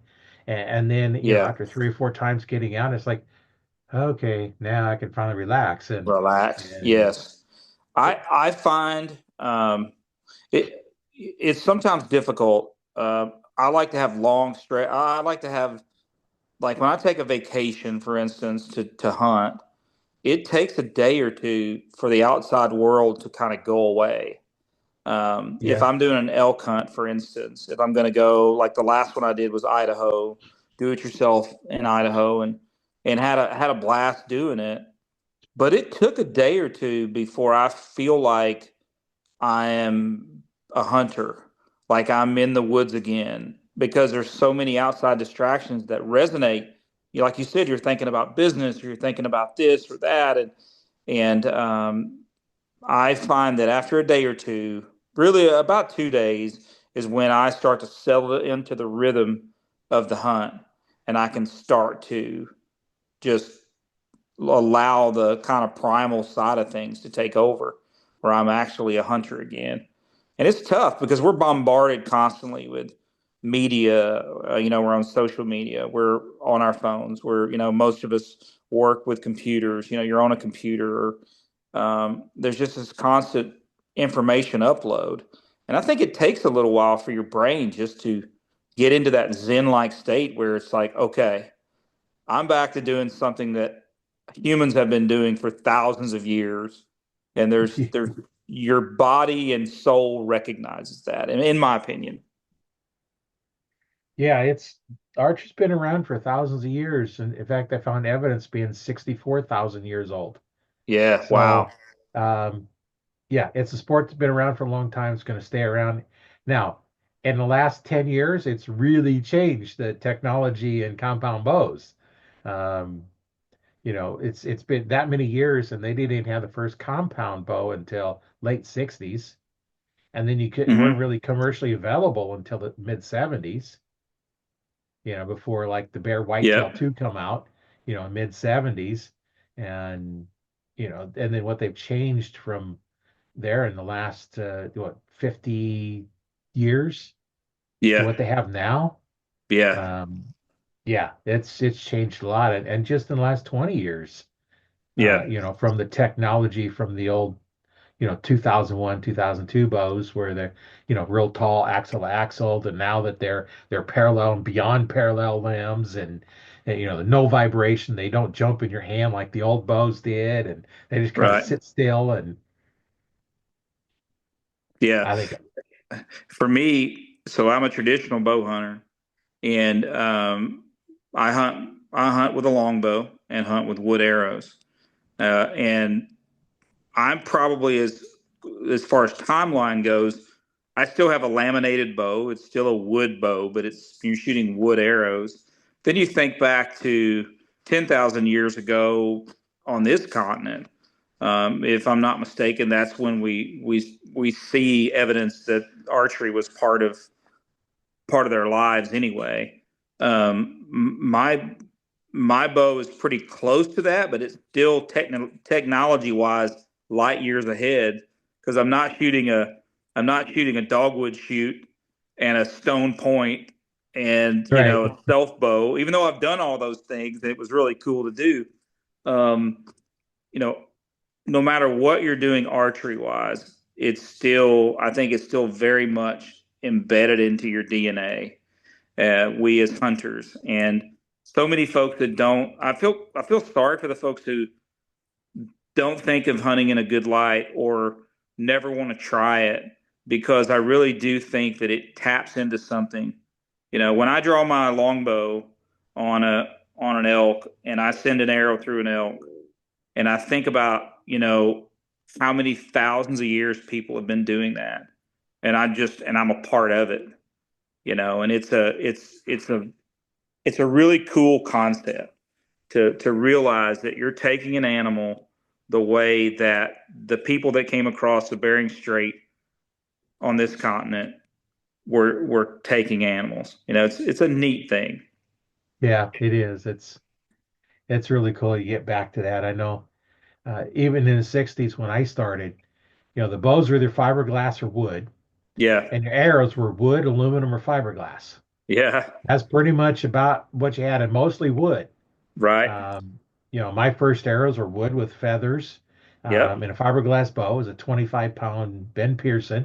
I still have it. I still have some of my original arrows. That's cool. Um, and then for a long time, and then now I still have that bow, but I also have a PSE recurve, and Hmm. then I've got a couple other PSE compounds and a bear compound that I got, I don't know, probably 2016 or something like that. Hmm. When I worked at Cabela's, we would get in all the used bows, Oh, return okay. bows, and then we'd take a big, one of them little 4-foot cubes and all stuff full of all the returns, and we'd get them in and we'd pull them out and we'd fix them up and put them on our used rack, and we'd buy some, we could buy them right off the rack. So it was like a $900 bow, and I remember what I paid for it, 150, $200, something like that, because it needed a bunch of work, like strings, and Right. there was a screw stripped out, and I fixed all that. I used to make strings when I had my store, so um, that was no big deal. That's cool. I uh, I think about the first bow that I got. I was 16, and this was 86, so compounds had been around for quite a long time, but I didn't have any money, and I think I had like $65, and I went to a pawn shop as a young kid. I don't even think I was driving yet, maybe I had a license, but I didn't have my mom's car. But I went into this pawn shop, and they had a recurve in there with a quickie quiver, which is the old quickie quiver that's stuck on the bow, but it didn't have a hood that covered up the broadheads. But they had a bunch of I think there was 6 or 7 arrows that came with the bow, and it was a Damon Howitt Hunter, I think is the name of it. I believe that was right. But anyway, I paid like $45 for this bow, and went into the backyard and started shooting it, and got good enough to where I felt like I was proficient enough to shoot a deer, and shot killed my first deer with a bow and with a recurve. And I hunted with compounds after that, like once I got into college and kind of moved on. But I really wish I still had that old recurve that I had when I was 16, because there would be some nostalgia to it. But Right. now I'm back to hunting with the same stuff I started out with, because I wanted more of a challenge. I wanted to hunt with a traditional bow because you have to be closer to the animals. I killed a bunch of stuff with a compound, and I gravitated more towards the traditional side. And I have no problems with people shooting whatever they want to shoot. it's more of a personal journey for myself to be back where I started hunting with a traditional bow, and I love it. And but I would have no problem hunting with a compound. If I can't draw a recurve or a longbow anymore, then I'd have no problem going and doing something different. But it's it's just a lot of history to it, and just enjoyment, personal satisfaction from it. Yeah, and that's the key to, shooting archery is, what do you want to shoot? What do you want out of it?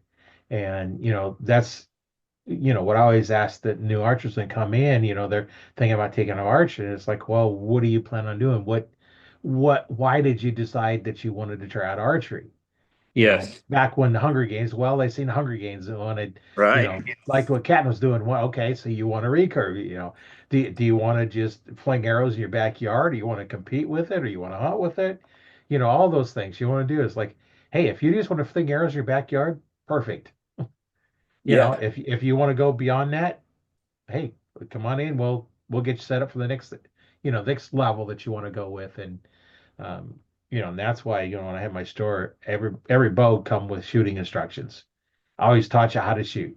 Because the last thing I that's wanted was great. to buy a bow and, especially if the recurve start smacking your arm or even a compound smacking the arm. So I had to be set up right for you and, the proper grip and, all that. And, that's why I always taught them, because I wanted them to stay in the sport. And I never tried to Yeah, push the for high sure. end stuff. I always push, beginners need beginner bows.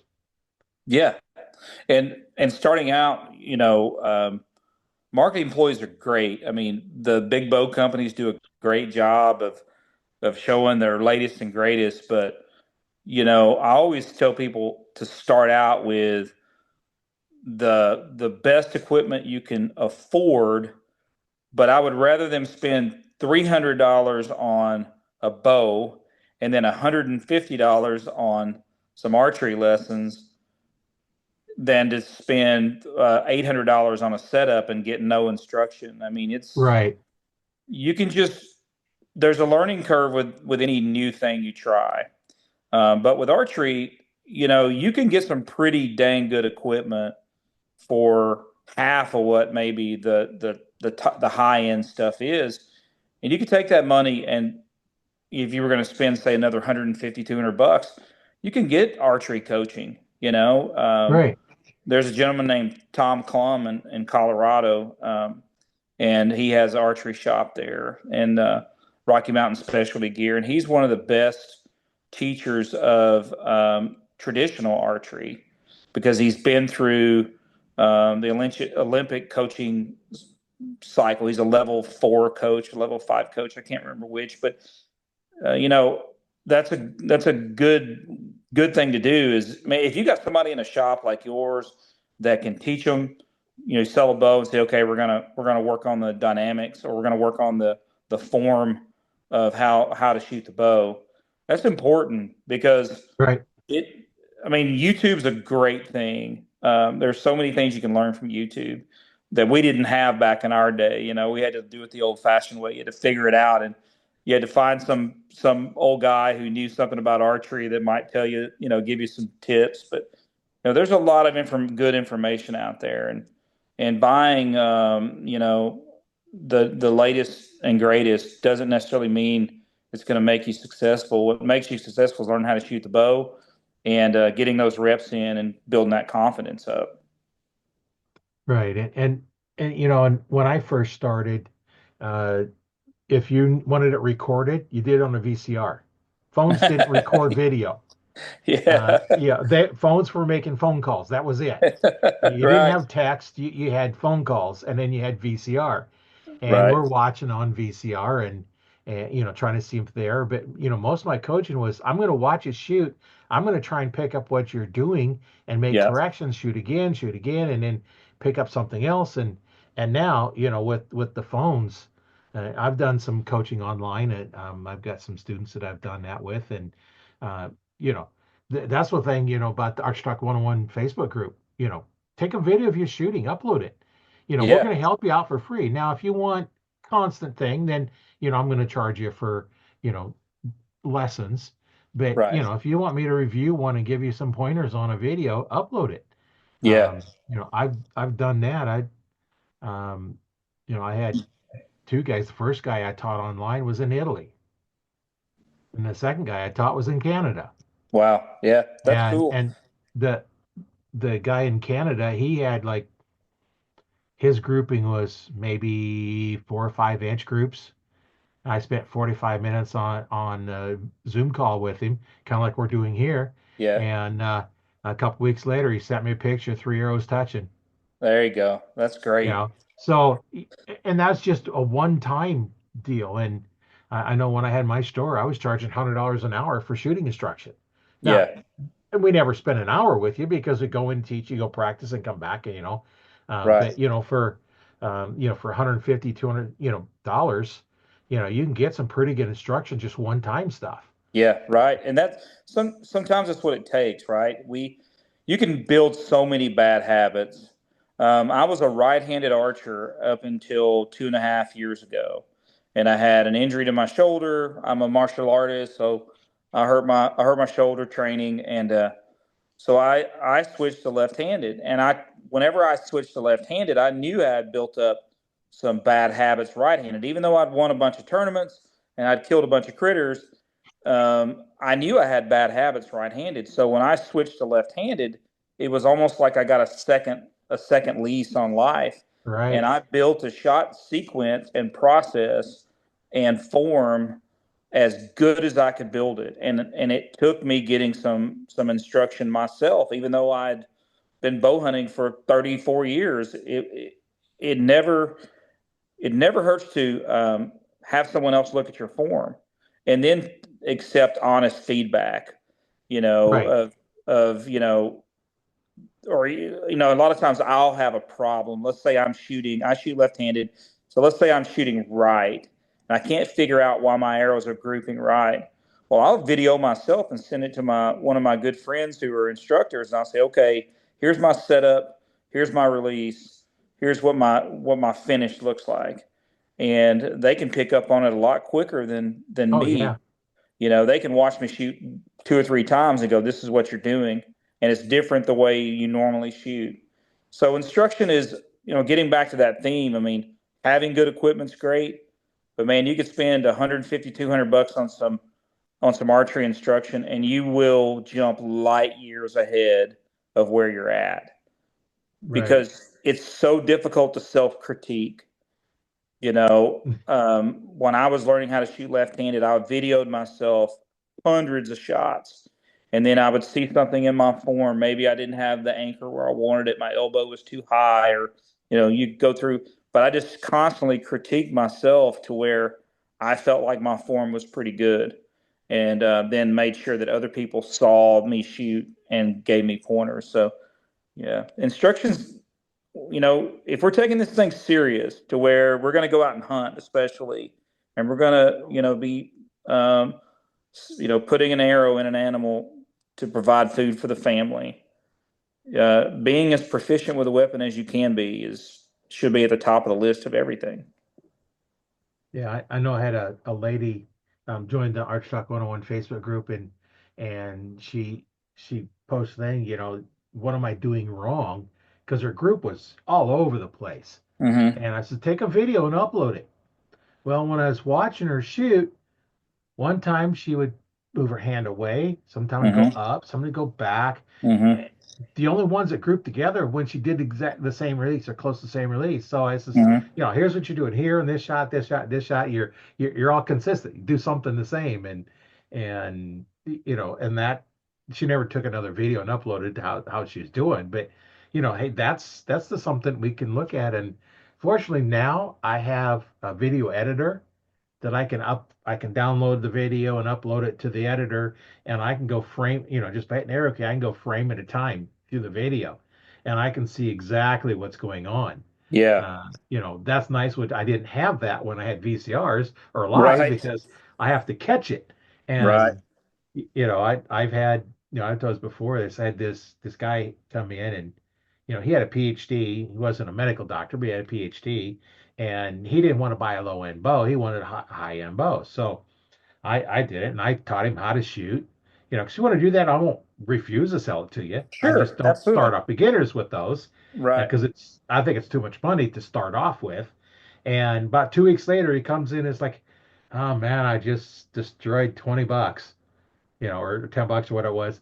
He Robin Hood two of his arrows. Like, cool. Yeah, that's So he's gonna great. hang it up in his office. That's cool. Well, I think when you get somebody that starts out in the sport and they have success, whether it's in target archery or hunting, it sets the hook. That's the way I look at it. Is you get your bow, you practice, you have some success. Now the hook's set. Now you're a lifer. You're not going anywhere. You're part of the tribe now, right? Yeah. And there's always people that'll help you out, and that's the key is getting some good instruction. And those that buy a compound bow, I always tell them, buy what fits you, spend only what you have to get the setup. The ready to shoot packages are really great. Yep. They don't normally come with, a lot of times it'll be a biscuit, which is probably not the best one unless you're bouncing through brush or something. Right. And then not a very good sight. They'll have a quiver, and buy the low end arrows. Don't buy the high end ones because you can't shoot good enough to see a Tell the difference. difference. Right. But don't buy a cheap release. Buy a good quality release because that is your main thing is your release of that string. Yep. Um, Now with traditionals like you don't have a mechanical release, but you'll have a tab or a glove. Hmm. I believe the tabs are probably the smoothest. I Yeah, I always use the agree. glove because I didn't really like my fingers tied up on a tab. Hmm. Uh, but then on my fishing bow, my recurve that I got to start fishing, I don't use a glove or tab. I got the no gloves on it Right. because I'm Those not going work to great. be on the water and get slimy on my glove and try and grab the string. I just use one of those, and that's nice on that. Yeah. But you got to have that consistent release. And like I said, that one lady, she'd come back to her anchor point, which changed. And Yep. then sometimes she would just open her fingers. Sometimes she'd move her hand up, sometimes out, sometimes back. There was no two. I don't think she had more than two that was somewhat similar releases. And that's the key. And with the mechanical release, you got to do that properly. You can't pull the trigger. I Right. still if you're using a wrist strap or even the thumb releases, Hmm. um, quit pulling the trigger. You do not pull the trigger, and you put it on your wrist, not your hand. I see so many of them slide that it's clip on their hand. Yeah. Well, that's not where it's supposed to be, and you'll see them their finger out, and then they'll just cram on that trigger. And Yep. I've Yep. seen some of the little shorts of the this one lady gonna she'll bend all over and she all this movement. It's like, dude, you need to get a hold of me because you're doing this the hard way. Using your shoulders and your arms to pull it instead of your back, and then Right. the fingers locked out as stiff as she can make it, and then crams on the Boom. trigger, and it's like, Yep. yeah, okay. Then I seen a guy with a recurve. He was doing it, and he was plucking his hand way out. He'd shoot and plug it way out, and it's like, yeah, okay, you're somewhat consistent, but not even consistent at what he was doing. So Yes. Well, it's like so Einstein's definition of madness is doing the same thing over and expecting a different result. With archery, it's doing the same thing over and wanting the same result, right? So you gotta you gotta do the whatever you're when we talk about good form, it's consistency, and like for instance your release, making sure that you're pulling through with your back, and as the shot breaks you're finishing in the same spot every time, because that what you do on the back end affects the front end. So whatever you do right. back here is going to affect how the arrow travels down range. But you see people shoot with. I've seen people shoot really good with bad form, but it's the Yeah, same bad form over and over. So they're repeating the same thing, even though it's technically not proper teed up and proper release. But they do the same thing over again. it's like a really good golfer, a guy named Jim Furyk, whose golf swing looked like, I mean, it did not look like a great golf swing, but he did the same thing over and over, and it made it work for him. This you just have to be consistent, whatever it is in your form. Ideally we all shoot with nice clean form, but um, just getting it to work for you. And we all have different bodies. We're all built different, and then having somebody like yourself who can kind of help teach the archer to paint by numbers. Have a Right. checklist of things to do. These are the things you're doing in your form, and you need to be consistent when you do that. Well, and the grip is such an important part of it. When I do mine, I open my hand up and then gets it in that webbing part of my hand between the thumb and the index finger, and then I relax my hand and let it drop down. And Yeah, then when I'm teaching, I always ask, you had any martial arts experience? And I'd say yes. Okay, heel palm strike. That's the part that you're pushing on the bow. And you know what that is because you said you had martial arts. yeah, What art did yep. you take? Brazilian Jiu Jitsu. I Oh, still, okay. yep, still train. I'm still training. I've been in it for about 11 years now. I did Hapkido for about 20 years. Okay. Yeah, cool. I'd like to do it again, but I don't think um, with the surgeries and stuff I've had, I don't think my body would like taking the falls. Yeah, that's the downside to Brazilian Jiu Jitsu and Hapkido. I mean, for me, I love to train, but also at 55 years old, several knee surgeries, several other surgeries, I have to I have to train I have to be smart. So I have to train smart. I can't roll around the mats with a bunch of young killers anymore. I'm pretty well, I'm good for a couple of rolls, and then if I don't really know you, and I'm probably not going to roll with you because I got to go to work tomorrow. I can't be banged up. I'm not in my Yeah. 20s anymore. Well, and Um, and last year I had a triple bypass, and then in April, and then in June they went back in and put plates in, and then here at the beginning of this last month, I got hit really hard from behind, so that kind of set me back. So oh I'm still man. trying to recover from that. So I haven't even been able to draw my bow back, for well over a year, Oh and man. I've got a 25-pound left-handed one that I was thinking about making a string, but I'm not sure if I can even draw that back yet. So, I can't go out and do that. At least I can go back out to the skating rink. So, but I'm set way back on that. So now I'm starting over on that. And Well, one so, percent better, man. Just get 1% better yeah, every day. You'll be drawing a bow in no time. yeah. Well, and I'm 70 this year. So, um, yeah, I'm not taking any falls anymore like that. Roger that. I got that. I, when I get a little better, I wouldn't mind throwing them again and doing Yeah, the joint but locks not and landing, stuff, right? but I Not don't want to landing. do the falls anymore. Right. It's the sudden stop that gets you anyway, right? Yeah, yeah. Even though we are breaking our fall, so it's pretty soft, and if you have a mat, that helps out a little bit, but you're still um, pretty good jarring, and right now I'm still having enough trouble just laying on my chest when I Yeah. when I go to the chiropractor and they lay on a chest, like, okay, that hurts. So, but anyway, yeah, that's some we've had some variety of conversations today. Hey, anytime we're talking about, we can slip in hunting, shooting archery, cooking great food, and martial arts all in one conversation. It was a pretty good conversation. Yeah. Yeah, I did Hapkido for about 20 years.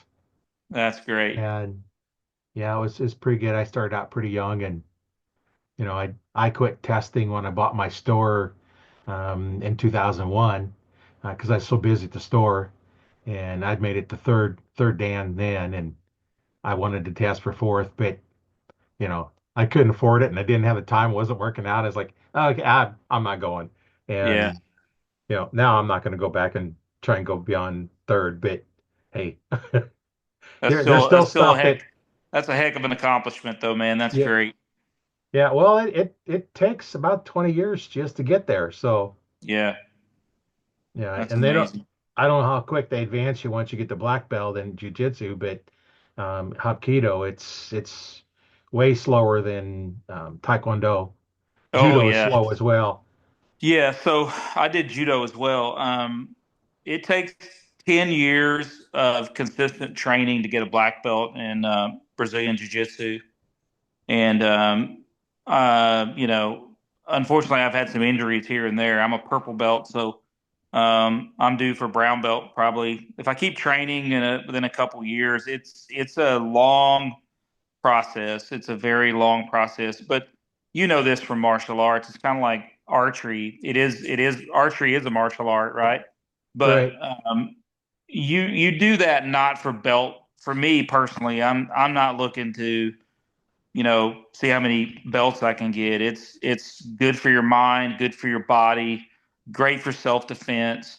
Those are the reasons you train, any martial art. And whatever belt rank you end up, that's awesome. But I think if we're doing it for the right reasons, and if you did it for 20 years, it's you you love what you do, and there is a mental, it does help you mentally. right, It helps you to learn to be comfortable being uncomfortable, which right. a lot of martial arts is you're very uncomfortable. And Yeah, I think it's helped me. I told my black belt that I trained with um, on one of my hunts. I was not in physical shape to climb a mountain, but I did it anyway, and it was just tough mentally. But if it hadn't been for jujitsu, I don't know if I would have done, finished the hunt the way I finished it. But it was, it helps with mental fortitude. Because right. I call it the law of comparable suffering. What you're doing at the time really does, it may suck really bad, but does it suck as bad as this other thing that you've done that was really, really hard? And Yeah, the law of comparable suffering applies. And if it's a new level of suffering, then great, you found a new benchmark. But you can always say, this really sucks, but I don't know if it is as bad as a 270-pound guy crushing you, trying to strangle you. No, it's probably not that bad. So maybe I could just keep going. yeah, yeah. Yeah. Definitely. There's a lot of stuff because I did martial arts for so long, and in '95 is when I learned. I went for some instruction, learned the back tension release, and till then I was like, how do you know when the bow's going to go off? Well, you don't want to, but so I combined the two. Yeah. Into how I teach. And then, I'm going to teach one form and then modify it because everybody's body's different. But I'm Right. going to teach basically this way. And if it doesn't work, then we'll look at something else. And one of the things I teach is I teach a completely closed stance. Um, but because of the grip I teach, which is what all your top archers use, I don't even hit my arm with my recurve Mm. because of the grip I'm using, and I have a slight bend in my arm, so I don't hit it at all. And I do the same thing, at the compound and recurve, I use the same grip. The only difference is on a compound, I don't hang onto the bow at all. In recurve, I have to kind of wrap my fingers around lightly so it'll hit my hands when it Right. goes off. Right. But I still don't have a death grip on them because No. yeah, with death grip on a compound bow, when you let down, you normally derail the string Yeah. because Well, you torque it sideways. with a traditional bow, if you've got a death grip on the bow, you're going to be that bow is going to move left or right in your hand instead of forward and back the way it should move. Right, Yeah, I use a finger sling, so it goes around my index finger, my thumb, right. and I'm able to shoot the bow and without much hand on the grip. And I shoot a bow, my longbow, just like you shoot your compound. I tell people to stick their hand out, wave, roll their fingers down, and use that part of your thumb is where you're going to be pushing into the bow. So very, very similar grip than what you use. But I try to relax my hand enough to where that finger sling, if I didn't have it on, the bow would jump out of my hand. That's how I want my hand relaxed enough to where um, because tension in your hands is, and you know this, tension in your hands, it isn't ipsilateral. If you have tension in your bow arm, you're going to have tension in your string hand too.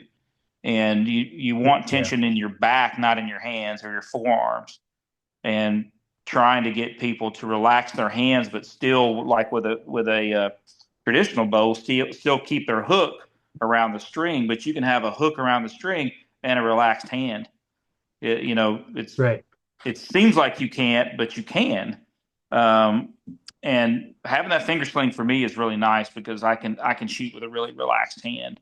And most compounds have a wrist, have that wrist sling, right? Right. Yeah. So if even the bow jumps, it's just not going anywhere. Well, and the reason I use a sling is because when you're out hunting, it's much easier to put your hand in and not have to worry about hooking that thing because now your Yep. hand is always on the bow. Because Yeah. like you don't have time normally when the deer comes in. Sometimes you're lucky to be able to get the bow up to draw, let alone Yeah. try and put a sling or something on there. Yeah. I But use the same thing. I use a piece of 550 cord on my longbow, using it the same way as a wrist sling. So when I'm hunting, I still have that wrist sling approach. But you're right, trying to put a finger sling on and grab your bow with a deer coming is probably not going to work out for you a lot of times. yeah, yeah, because you try to get them so close anyway, and if they're coming in, then you got time. But Yeah. last times I've seen it's like, where'd you come from? Yeah. And they're like, I'm looking at them through my stand, and it's like, where'd you Yeah. come from? It's like they just appear out of thin air. I know I've had a couple times with bears. Bears are, you think a bear being that big would not be quiet, but I can't tell you how many times I've just looked up and there's a bear. And it's like didn't make a sound. Yeah. They're like ghosts. They just like vaporize, just pop in and out. Walking in quiet reminds me when I was at the chiropractor the other day. Um, she's in there, she turns around, she's doing something on the computer, something facing away from me. And I walk up, she don't turn around, and I say something. She jumped, it scared her. It's like I normally hear people walking up. Well, you don't hear bow hunters walking up because they're used to No, walking without making any sound. And exactly. That's what my wife says all the time. She's like, she'll be in the kitchen or whatever, and then I'll just walk in the kitchen, but I'm not very noisy. And she'll turn around and it'll startle her. She goes, "Where'd you come from?" I'm like, "I just walked in the room." She's like, "Old habits die hard. You just yeah, yeah. you learn how to walk quietly." Well, and then too in martial arts, we don't pick our feet up when we walk Yep. because buddy used to hunt with all the time. He was judo for decades. He was doing judo, and you don't pick up your feet at all in there. As soon as you pick up your foot, you're on the ground. Yeah, that foot And sweep you. You're going to get flipped on your head. Yeah. and he'd fall in the forest all the time. He's walking us, boom, down he'd go. And like, well, because he trips over the least little branch because he's not used to picking his feet up. Now in Hapkido, we pick him up a little bit more, but not much. We don't pick him up and stomp him down like Right. you hear in a lot of people. It's like, man, you sound like an elephant walking, and he's just a little person. It's like, how do you walk that loud with your feet? Because it hurt my knees. Yeah, they just stomp. Yeah, they just stomp Yeah, through the woods. I pride myself. I really enjoy stalking mule deer, especially Western game, and I pride myself on being able to move slow and quiet. And that's a skill. If you're a young hunter, I think about squirrel hunting as a kid. You learn how to. I'm a big believer that you learn how to slip through the woods quietly when you're hunting squirrels with a 22. You have to get close, you have to be quiet, and you have to stalk up on a squirrel. I really think I learned how to do that learning how to squirrel hunt, just learning how to move quietly through the woods. yeah. Now, if you want to walk up on a squirrel and not have to worry about anything, be in full camo. Yeah. They do not see you. They cannot figure out what you are.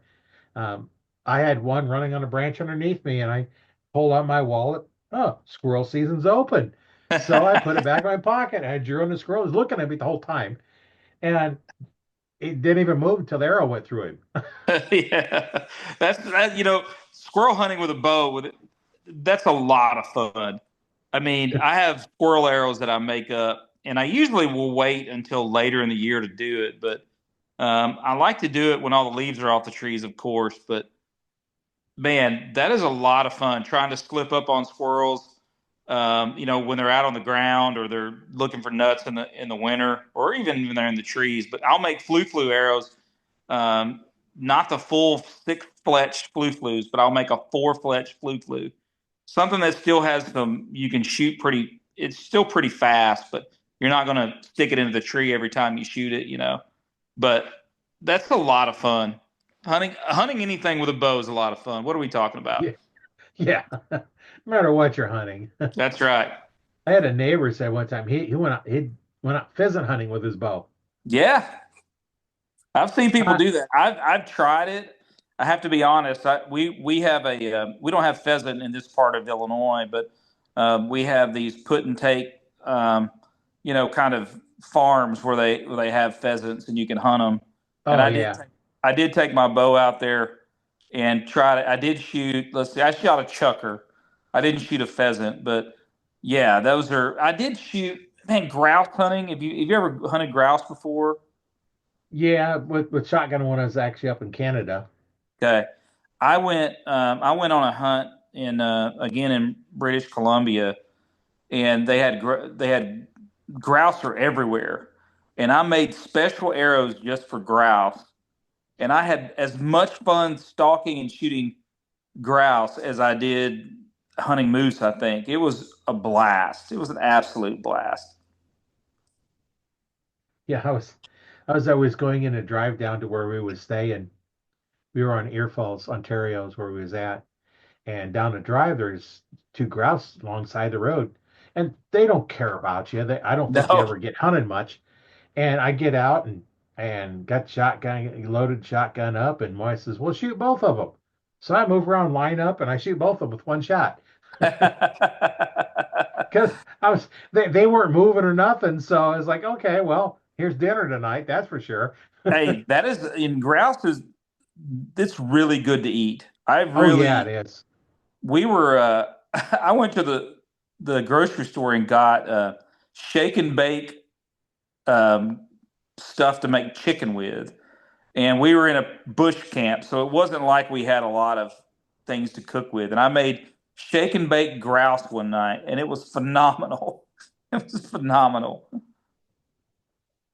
It's always extra good sometimes at a campfire. There's something about cooking on that open fire that Oh yeah. makes it extra good. Heck yeah. Yeah. Anytime you're around a campfire and you've got hunting stories and you've got, good friends, and some good game meat, it's pretty hard to beat. And there's a reason why we've been doing that for thousands of years. There's something Yeah, primal about that too. You're sitting around a campfire with your buddies and you're eating wild game and telling hunting stories.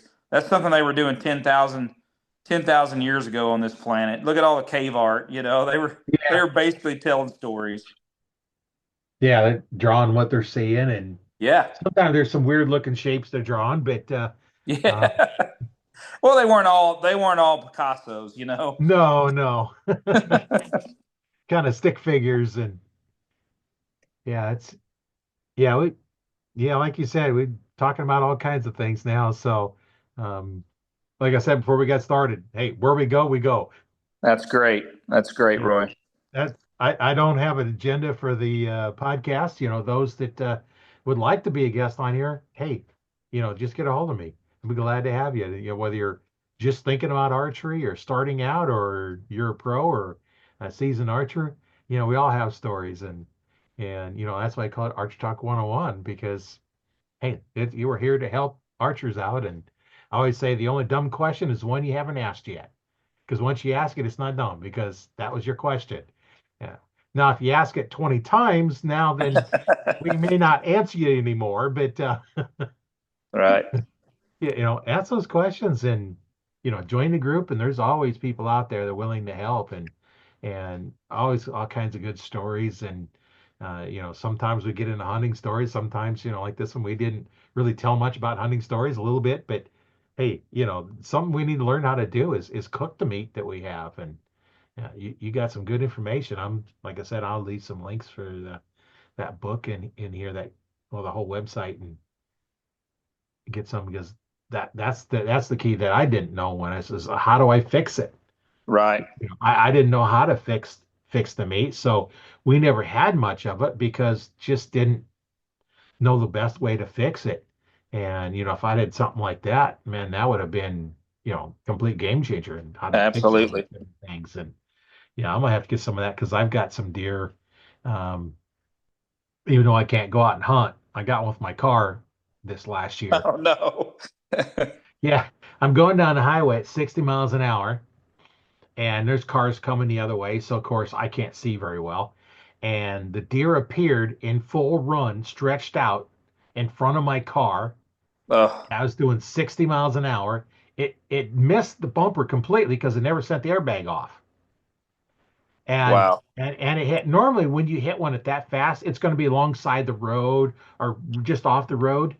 No, this deer was running fast enough. It ended up about 30 feet off the road. Gosh.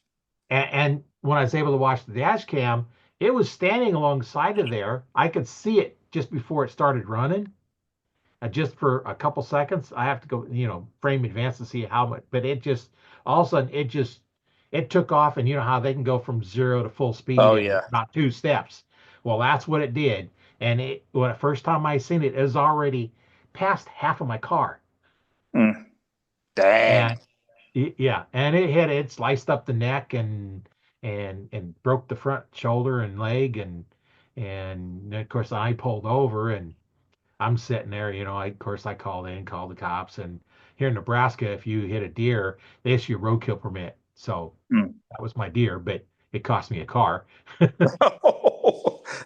don't know how good of a trade that was, Roy. No, no, it wasn't. We got another one same year and same model, and it was still like $1,500, and it was 2004 Toyota Corolla.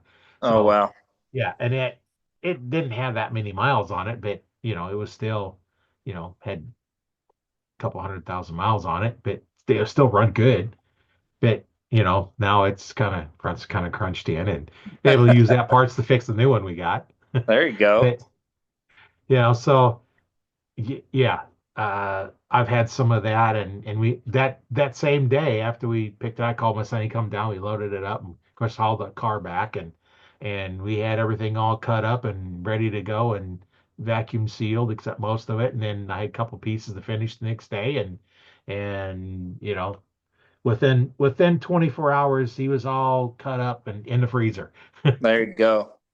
All Yeah, that good food, but man, you hate to waste a car on one. yeah. Well, and I had my hunting backpack in there, so I had knives and stuff in there, and I'm Oh, thinking, that's good. because it wasn't dead. You could see its head moving, and I said, okay, I'm gonna go back there, get my hunting knife out, and you know finish it off so it's not sitting there in major pain. Right. And then I got and it started moving. It's like and it recovered. It basically stunned it, and then because I didn't act quick enough on that, it was waking up enough that it could, and it got up and tried to move. Of course, the front whole leg was all shattered. It was Yeah. never going to live because the neck was sliced open. It would Right. have been infected and it would have died anyway. So then the sheriff gets there, and he's moved a little bit more when the sheriff got there. And finally I says, I'm going to stand here and you go way around there. And then it moved again into the bushes, and I heard him shoot twice. And he says, I think I missed the first time, but he got it the second time. And yeah, he did. Right at the base of the neck, at the skull. He got it. And, Didn't waste and any meat it's though.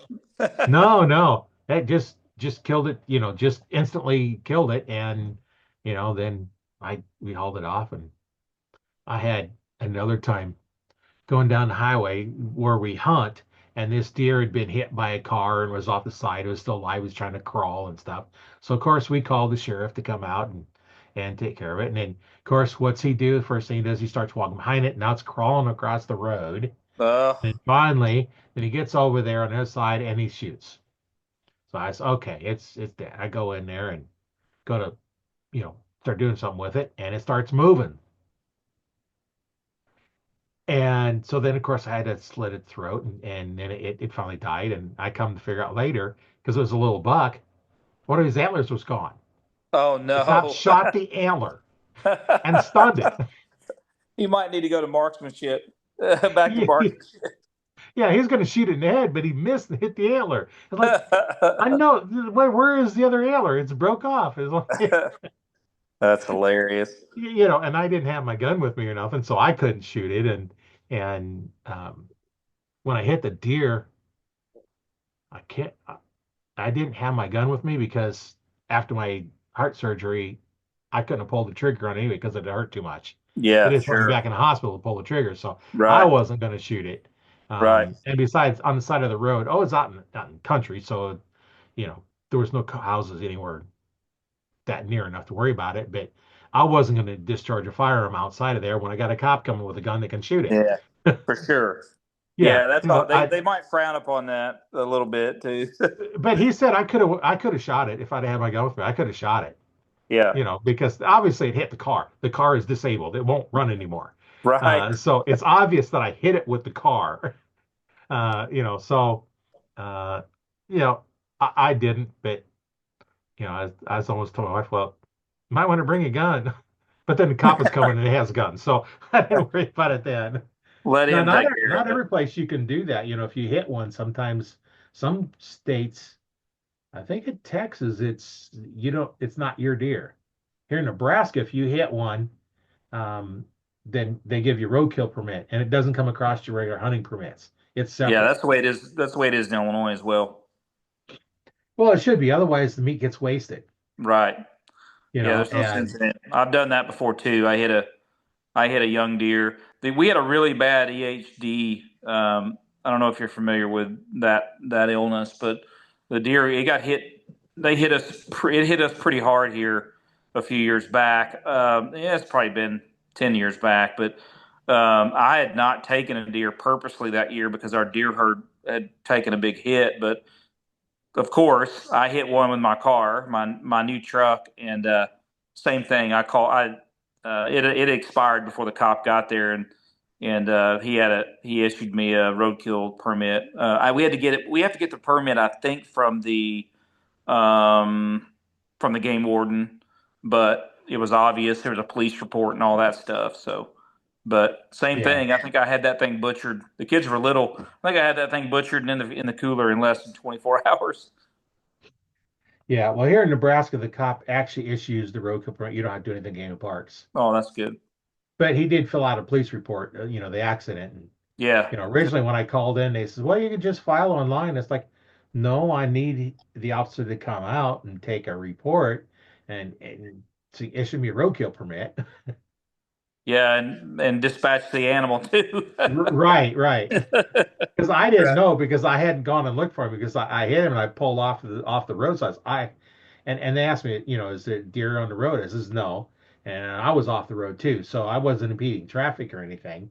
Right, Um, which at 65-mile-an-hour speed limit, you don't want to be on the road right. if you No can all kidding. help it. No kidding. But yeah, that was, I didn't get hurt. The car got killed, but Yeah, that's funny. yeah. So that's another story, and eventually I'll get the video of that up on my YouTube channel. But I have all kinds of stuff on my YouTube channel. I have to check it out. I haven't been there in a bit. Yeah, I just last night I hit 1,000 subscribers. Oh, good deal. So I just today I went through and finished all the paperwork so they can go out, and now then they go look at my channel, and then they approve or deny, being monetized. And I don't have anything controversial out there because I don't really do anything like that on my channel because I have stuff like, I might have a welding project working on, welding up panels on the car because I did a bunch of videos on repair and rust, and I did stuff on fixing trailers, working on cars. We've got a whole series on that, and I had a camper that the back all rotted out underneath there, and I did videos on that. Of course, then I have all my podcasts out there, and other archery videos are out there. And I'm working on a project, and I'm doing that of gardening videos, and just kind of all over the place. I don't have a That's specific great though, channel, man. so I have lots of stuff out there, and sometimes as I'm doing something, it's like, yeah, I don't know what I'm doing. I'm figuring it out as I go. And I've had others say, well, you don't know what you're doing.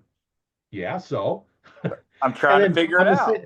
on the same video, so it's like, oh man, I was having that same problem. I'm going to take it in and get it fixed. You know, That's great.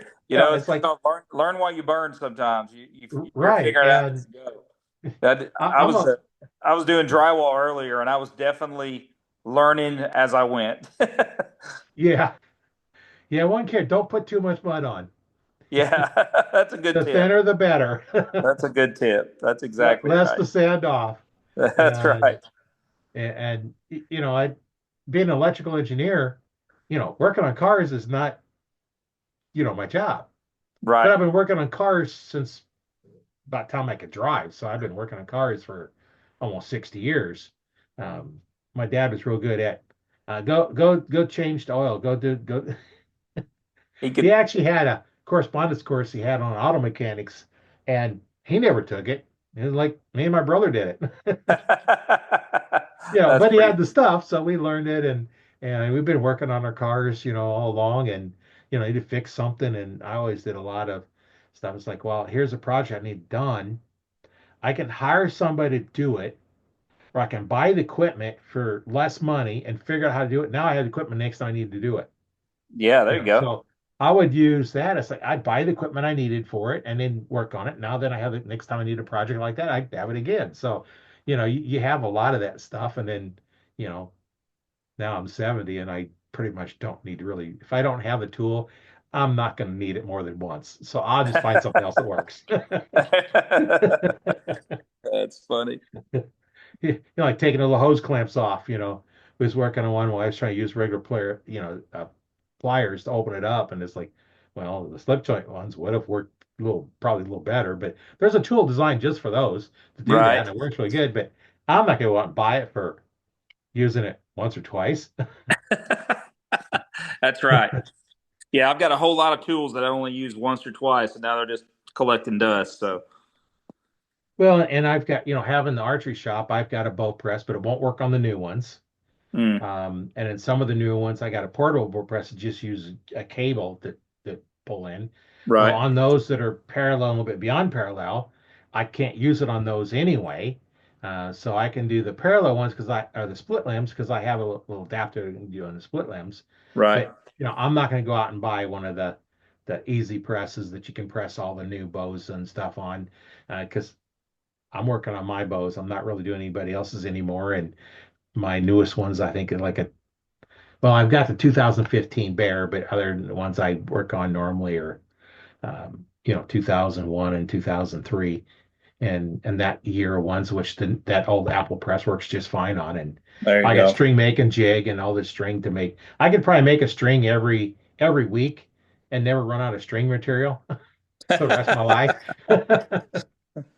That's I've got the same. I've got a string jig and I've got string, and I was trying to figure out the other day how many more strings would I could I make with what I got, and it came to an infinite number to where I don't need to buy any more string material because I'm 55. The likelihood of me needing another 100 strings is going to be pretty low. Well, and you buy the big rolls of the string material, and then you buy the stuff to do all the rest of the string, and what you spent on there, um, back 20 some years ago, I made one string and I broke even on that one roll of string material. Yeah, right. And then by the time you make a second one, now you're in profit, and there's probably enough to make 20 or 30 strings on one of those rolls. Yeah, You, you yep. know, but I had all these different colors because when I made a string, I said, what color you want? And they'd say black. I'd say no. Unless your bow is all black, you're not getting a black string. Pick two different colors, your favorite colors. Right. But if There's some they pretty insisted, then I extravagant would. But colors in bow strings. There's some pretty extravagant colors. yeah. Yeah, there is. And I did the same thing for, fletched arrows. I bought no fletched arrows. They're all just shafts. Yeah. And then I'd cut them to the length you needed and I'd fletch them, either vanes or feathers. Price is Right. different for feathers because it costs more. And Right. then you could pick what colors you wanted. Because you go like now to Cabela's or Bass Pro and you get a set of arrows and they're all in veins and they're, two yellow and a white or an orange and white. There's same basic colors.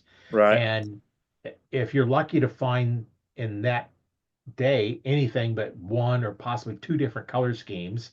So everybody has the same color scheme, and there's lots and lots of colors. Oh yeah. And I was like, well, what colors you want? You want two of one color and one of another? What do you want? And then I had those wraps that I'd put on. And generally, what I do on my hunting arrows, they got ones that's a fluorescent white. Yep. When you set them with the little flashlights that glow, I'd cut them in Hmm. half and I'd fletch my arrow because I use 4-inch feathers on mine. But Hmm. then below the fletching is where I'd put the wrap. A lot of them they do it clear up at the knock. Well, if you have to change fletching, you've got to cut through that as well. Oh, it's a And pain. then Yeah.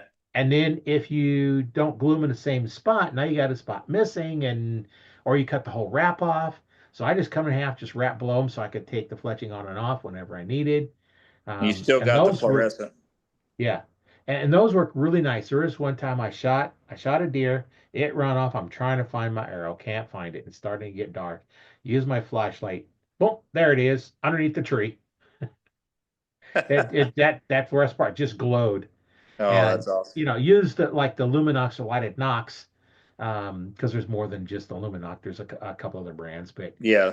use the lighted knock, and those light really nice, unless you hit something and it knocks them out. Right. The first time I shot a lighted knock at a deer, I missed the deer because there was a branch I did not see, a little bitty small one. It caught that branch, and what did that knock do? It went flying out of the arrow shaft. I found Oh the no. shaft. I didn't even look for the knock because how can you find it? Because Right. those are the kind that only turn on when they push in. Right. So once it Like come out, it's not. impact. Yeah. Now, some of them, there's a button that when you shoot, it basically turns them on. You got to push it again to turn them off. Yeah. That I could have found, but um, I'm not even sure if they had those when I had mine. Yeah. Back So with I I don't think have any. Luminant was the first one. It was more of an inertial one, right? Right. It had a little wire that stuck out the side, and when you shot, it pushed the knock the rest of the way in. You had to pull it out just slightly to turn them off. And there's a little wire, and push up against the carbon shaft, and then it would turn the light on. Yeah. and and then they come out the ones that had a little button in there, and you when you shoot, it would push that button and turn it on, and then it would do it again and to turn it off. And that I probably could have found, but I haven't shot a lot of knocks since. Not with that wrap, I don't need them. So Right. That's kind of nice, isn't it? yeah, yeah. And I've done, you can kind of tailor them how you want. This one guy wanted some orange wraps, just kind of the hunter orange, and he wanted them all crushed all the top. So I put it on at the top and two orange fletching, two X veins, and then I forget what the other color was. But it was a bright orange. By the time you had that much orange on there, yeah, it stood out. Not gonna lose that one. No, and I gotta lose that one. I don't know if he ever hunted with it or not, but I made him up a dozen of them. And I think my tournament arrows, my wood tournament arrows are they're orange like that. I just like to be able to, after I shoot the arrow, find it, or be able to look through the binoculars and see on the 3D animal where where it's stuck in the target at. well, and last time too, you're looking at the back of the arrow, not where the impact is. So, but if you can find your arrow, you can follow where it was, where the impact was. Exactly. Yeah. Especially the lower poundage bows because they have a little bit more of an arc, and where the knock is generally higher than where you actually hit. Yeah. Yeah. Exactly. But if you can Exactly. find it, Exactly. so if they're aiming at your knock, they're actually going to be high Yeah. because That's that's right. that's above the point you want to hit. That's right. But especially my setup, I'm shooting a 41-pound longbow for tournaments, and there's quite a bit of arc, I'm putting the arch in archery, that's for sure. Yeah. Well, even the compounds, they're a little bit faster, but you still got a little bit of an arc in them. Oh yeah, Yeah, it's each bow is a little bit different. Each shooter is a that's little bit right. different, and that's what's nice is because we can tailor it to however we want. That's That's what's right. nice about, when you have your your your arrows are fletched with whatever scheme you want. It could be in your school colors. It could be, you could have three different colors on it. You can have them all the same color. You can do whatever you want to do. You can put wraps on them. You can do the whole length wrap or half wrap, and there's so many things you could do to them to make them personal. And like the wood arrows, I see a lot of the traditional archers will actually caress their arrows, Oh yeah, mine are they can crested. spin them, and then they got each one has their own cresting pattern, and now that makes them unique. Yeah, And it's it it's an individualized sport. That's what's cool about it. Whether you're shooting a compound or traditional bow, you can individualize things the way you like it, and that's whatever That's the fun part about it is whenever I'm shooting, the other competitors know, hey, that orange arrow's I know whose arrow that is. yeah, Pretty neat. makes it really nice, and that's the thing is it's individual to you, and that's what makes it so great. And it's one of those things that have fun with it. That's right. It's supposed to be fun. It's supposed to be. Right, We're supposed to be doing this for fun, right? It's a beautiful thing. We should be enjoying it, right? right. Well, and when I had my store, we sold a lot of the Nova bows, those beginner bows that we sold a lot of, and we did a few things to them, and we tied what one of the guys called poofa balls on there. Yeah. But they were, they've got the string ones that you wrap around there. No, ours, I actually, because I had bait and tackle as well, I ordered in big rolls of bass jig skirt material in multiple Okay. different colors, and they've got the yellows, the blues, the green, all those different colors. Well, what we'd do is we'd cut four strips, about 3 inches long, and then we'd wrap them around the string as all maybe one color or two colors for goes for it, whatever, and however we put them in is how they'd it. And then we'd tie them on with the end loop serving, tie them on really tight. We'd pull them and cut them. They'd form little balls.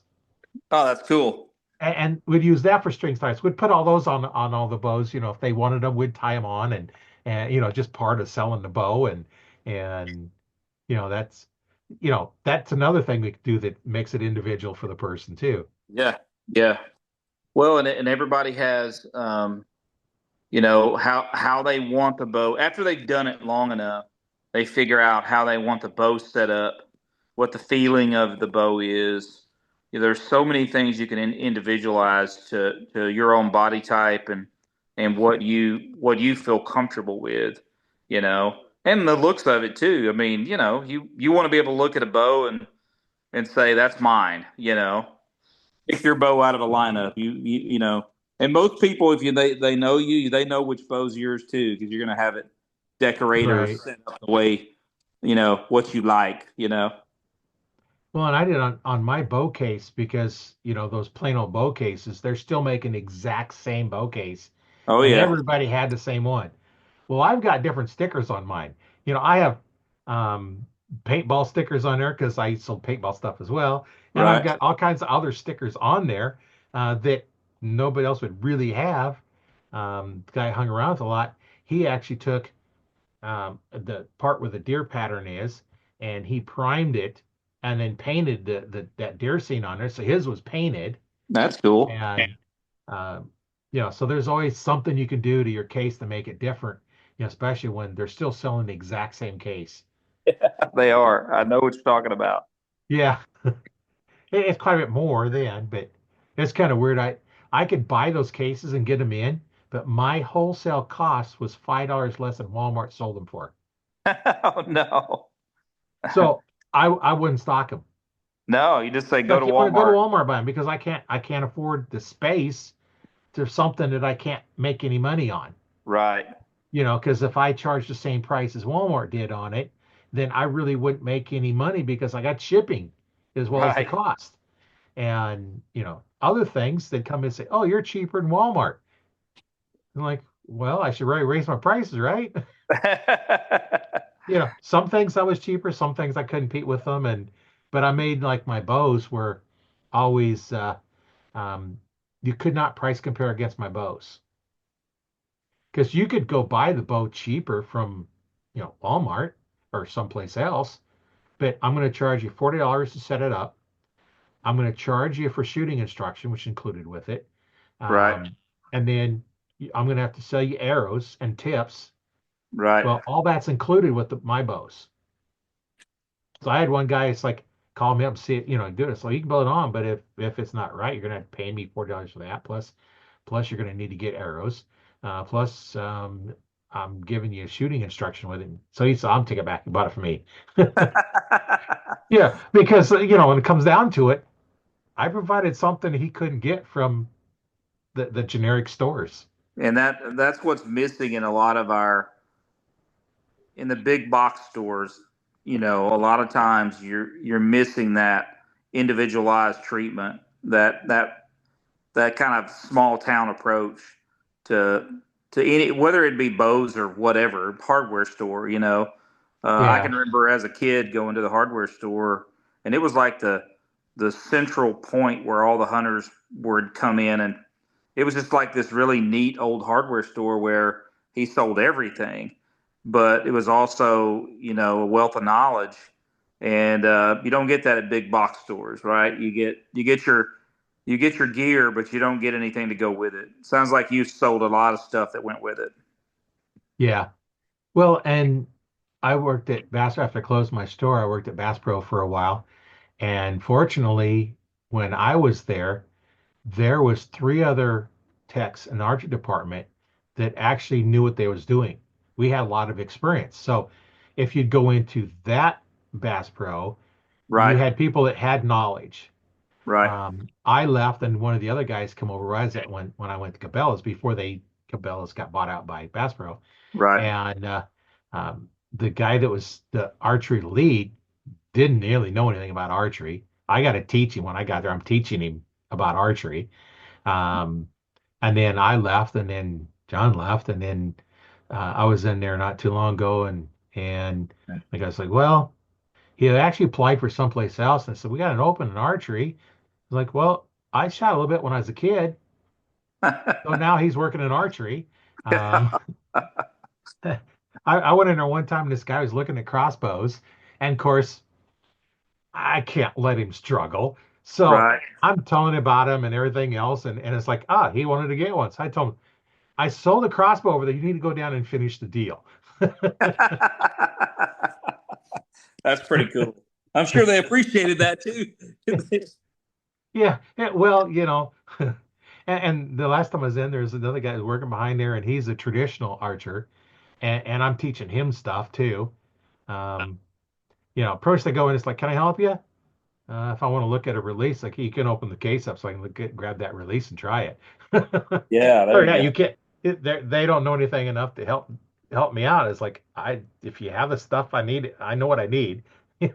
Right. Yeah, I know more than pretty much everybody in the archery department now. But I'm not going back to work there. You're happy I doing what you're make doing. yeah, I make way more money doing this than what I've been doing than I ever did at Cabela's. So Good deal. probably three times as much money. But Oh, that's great, man. well, um, what advice would you give to like a new archer that's thinking about getting into the sport?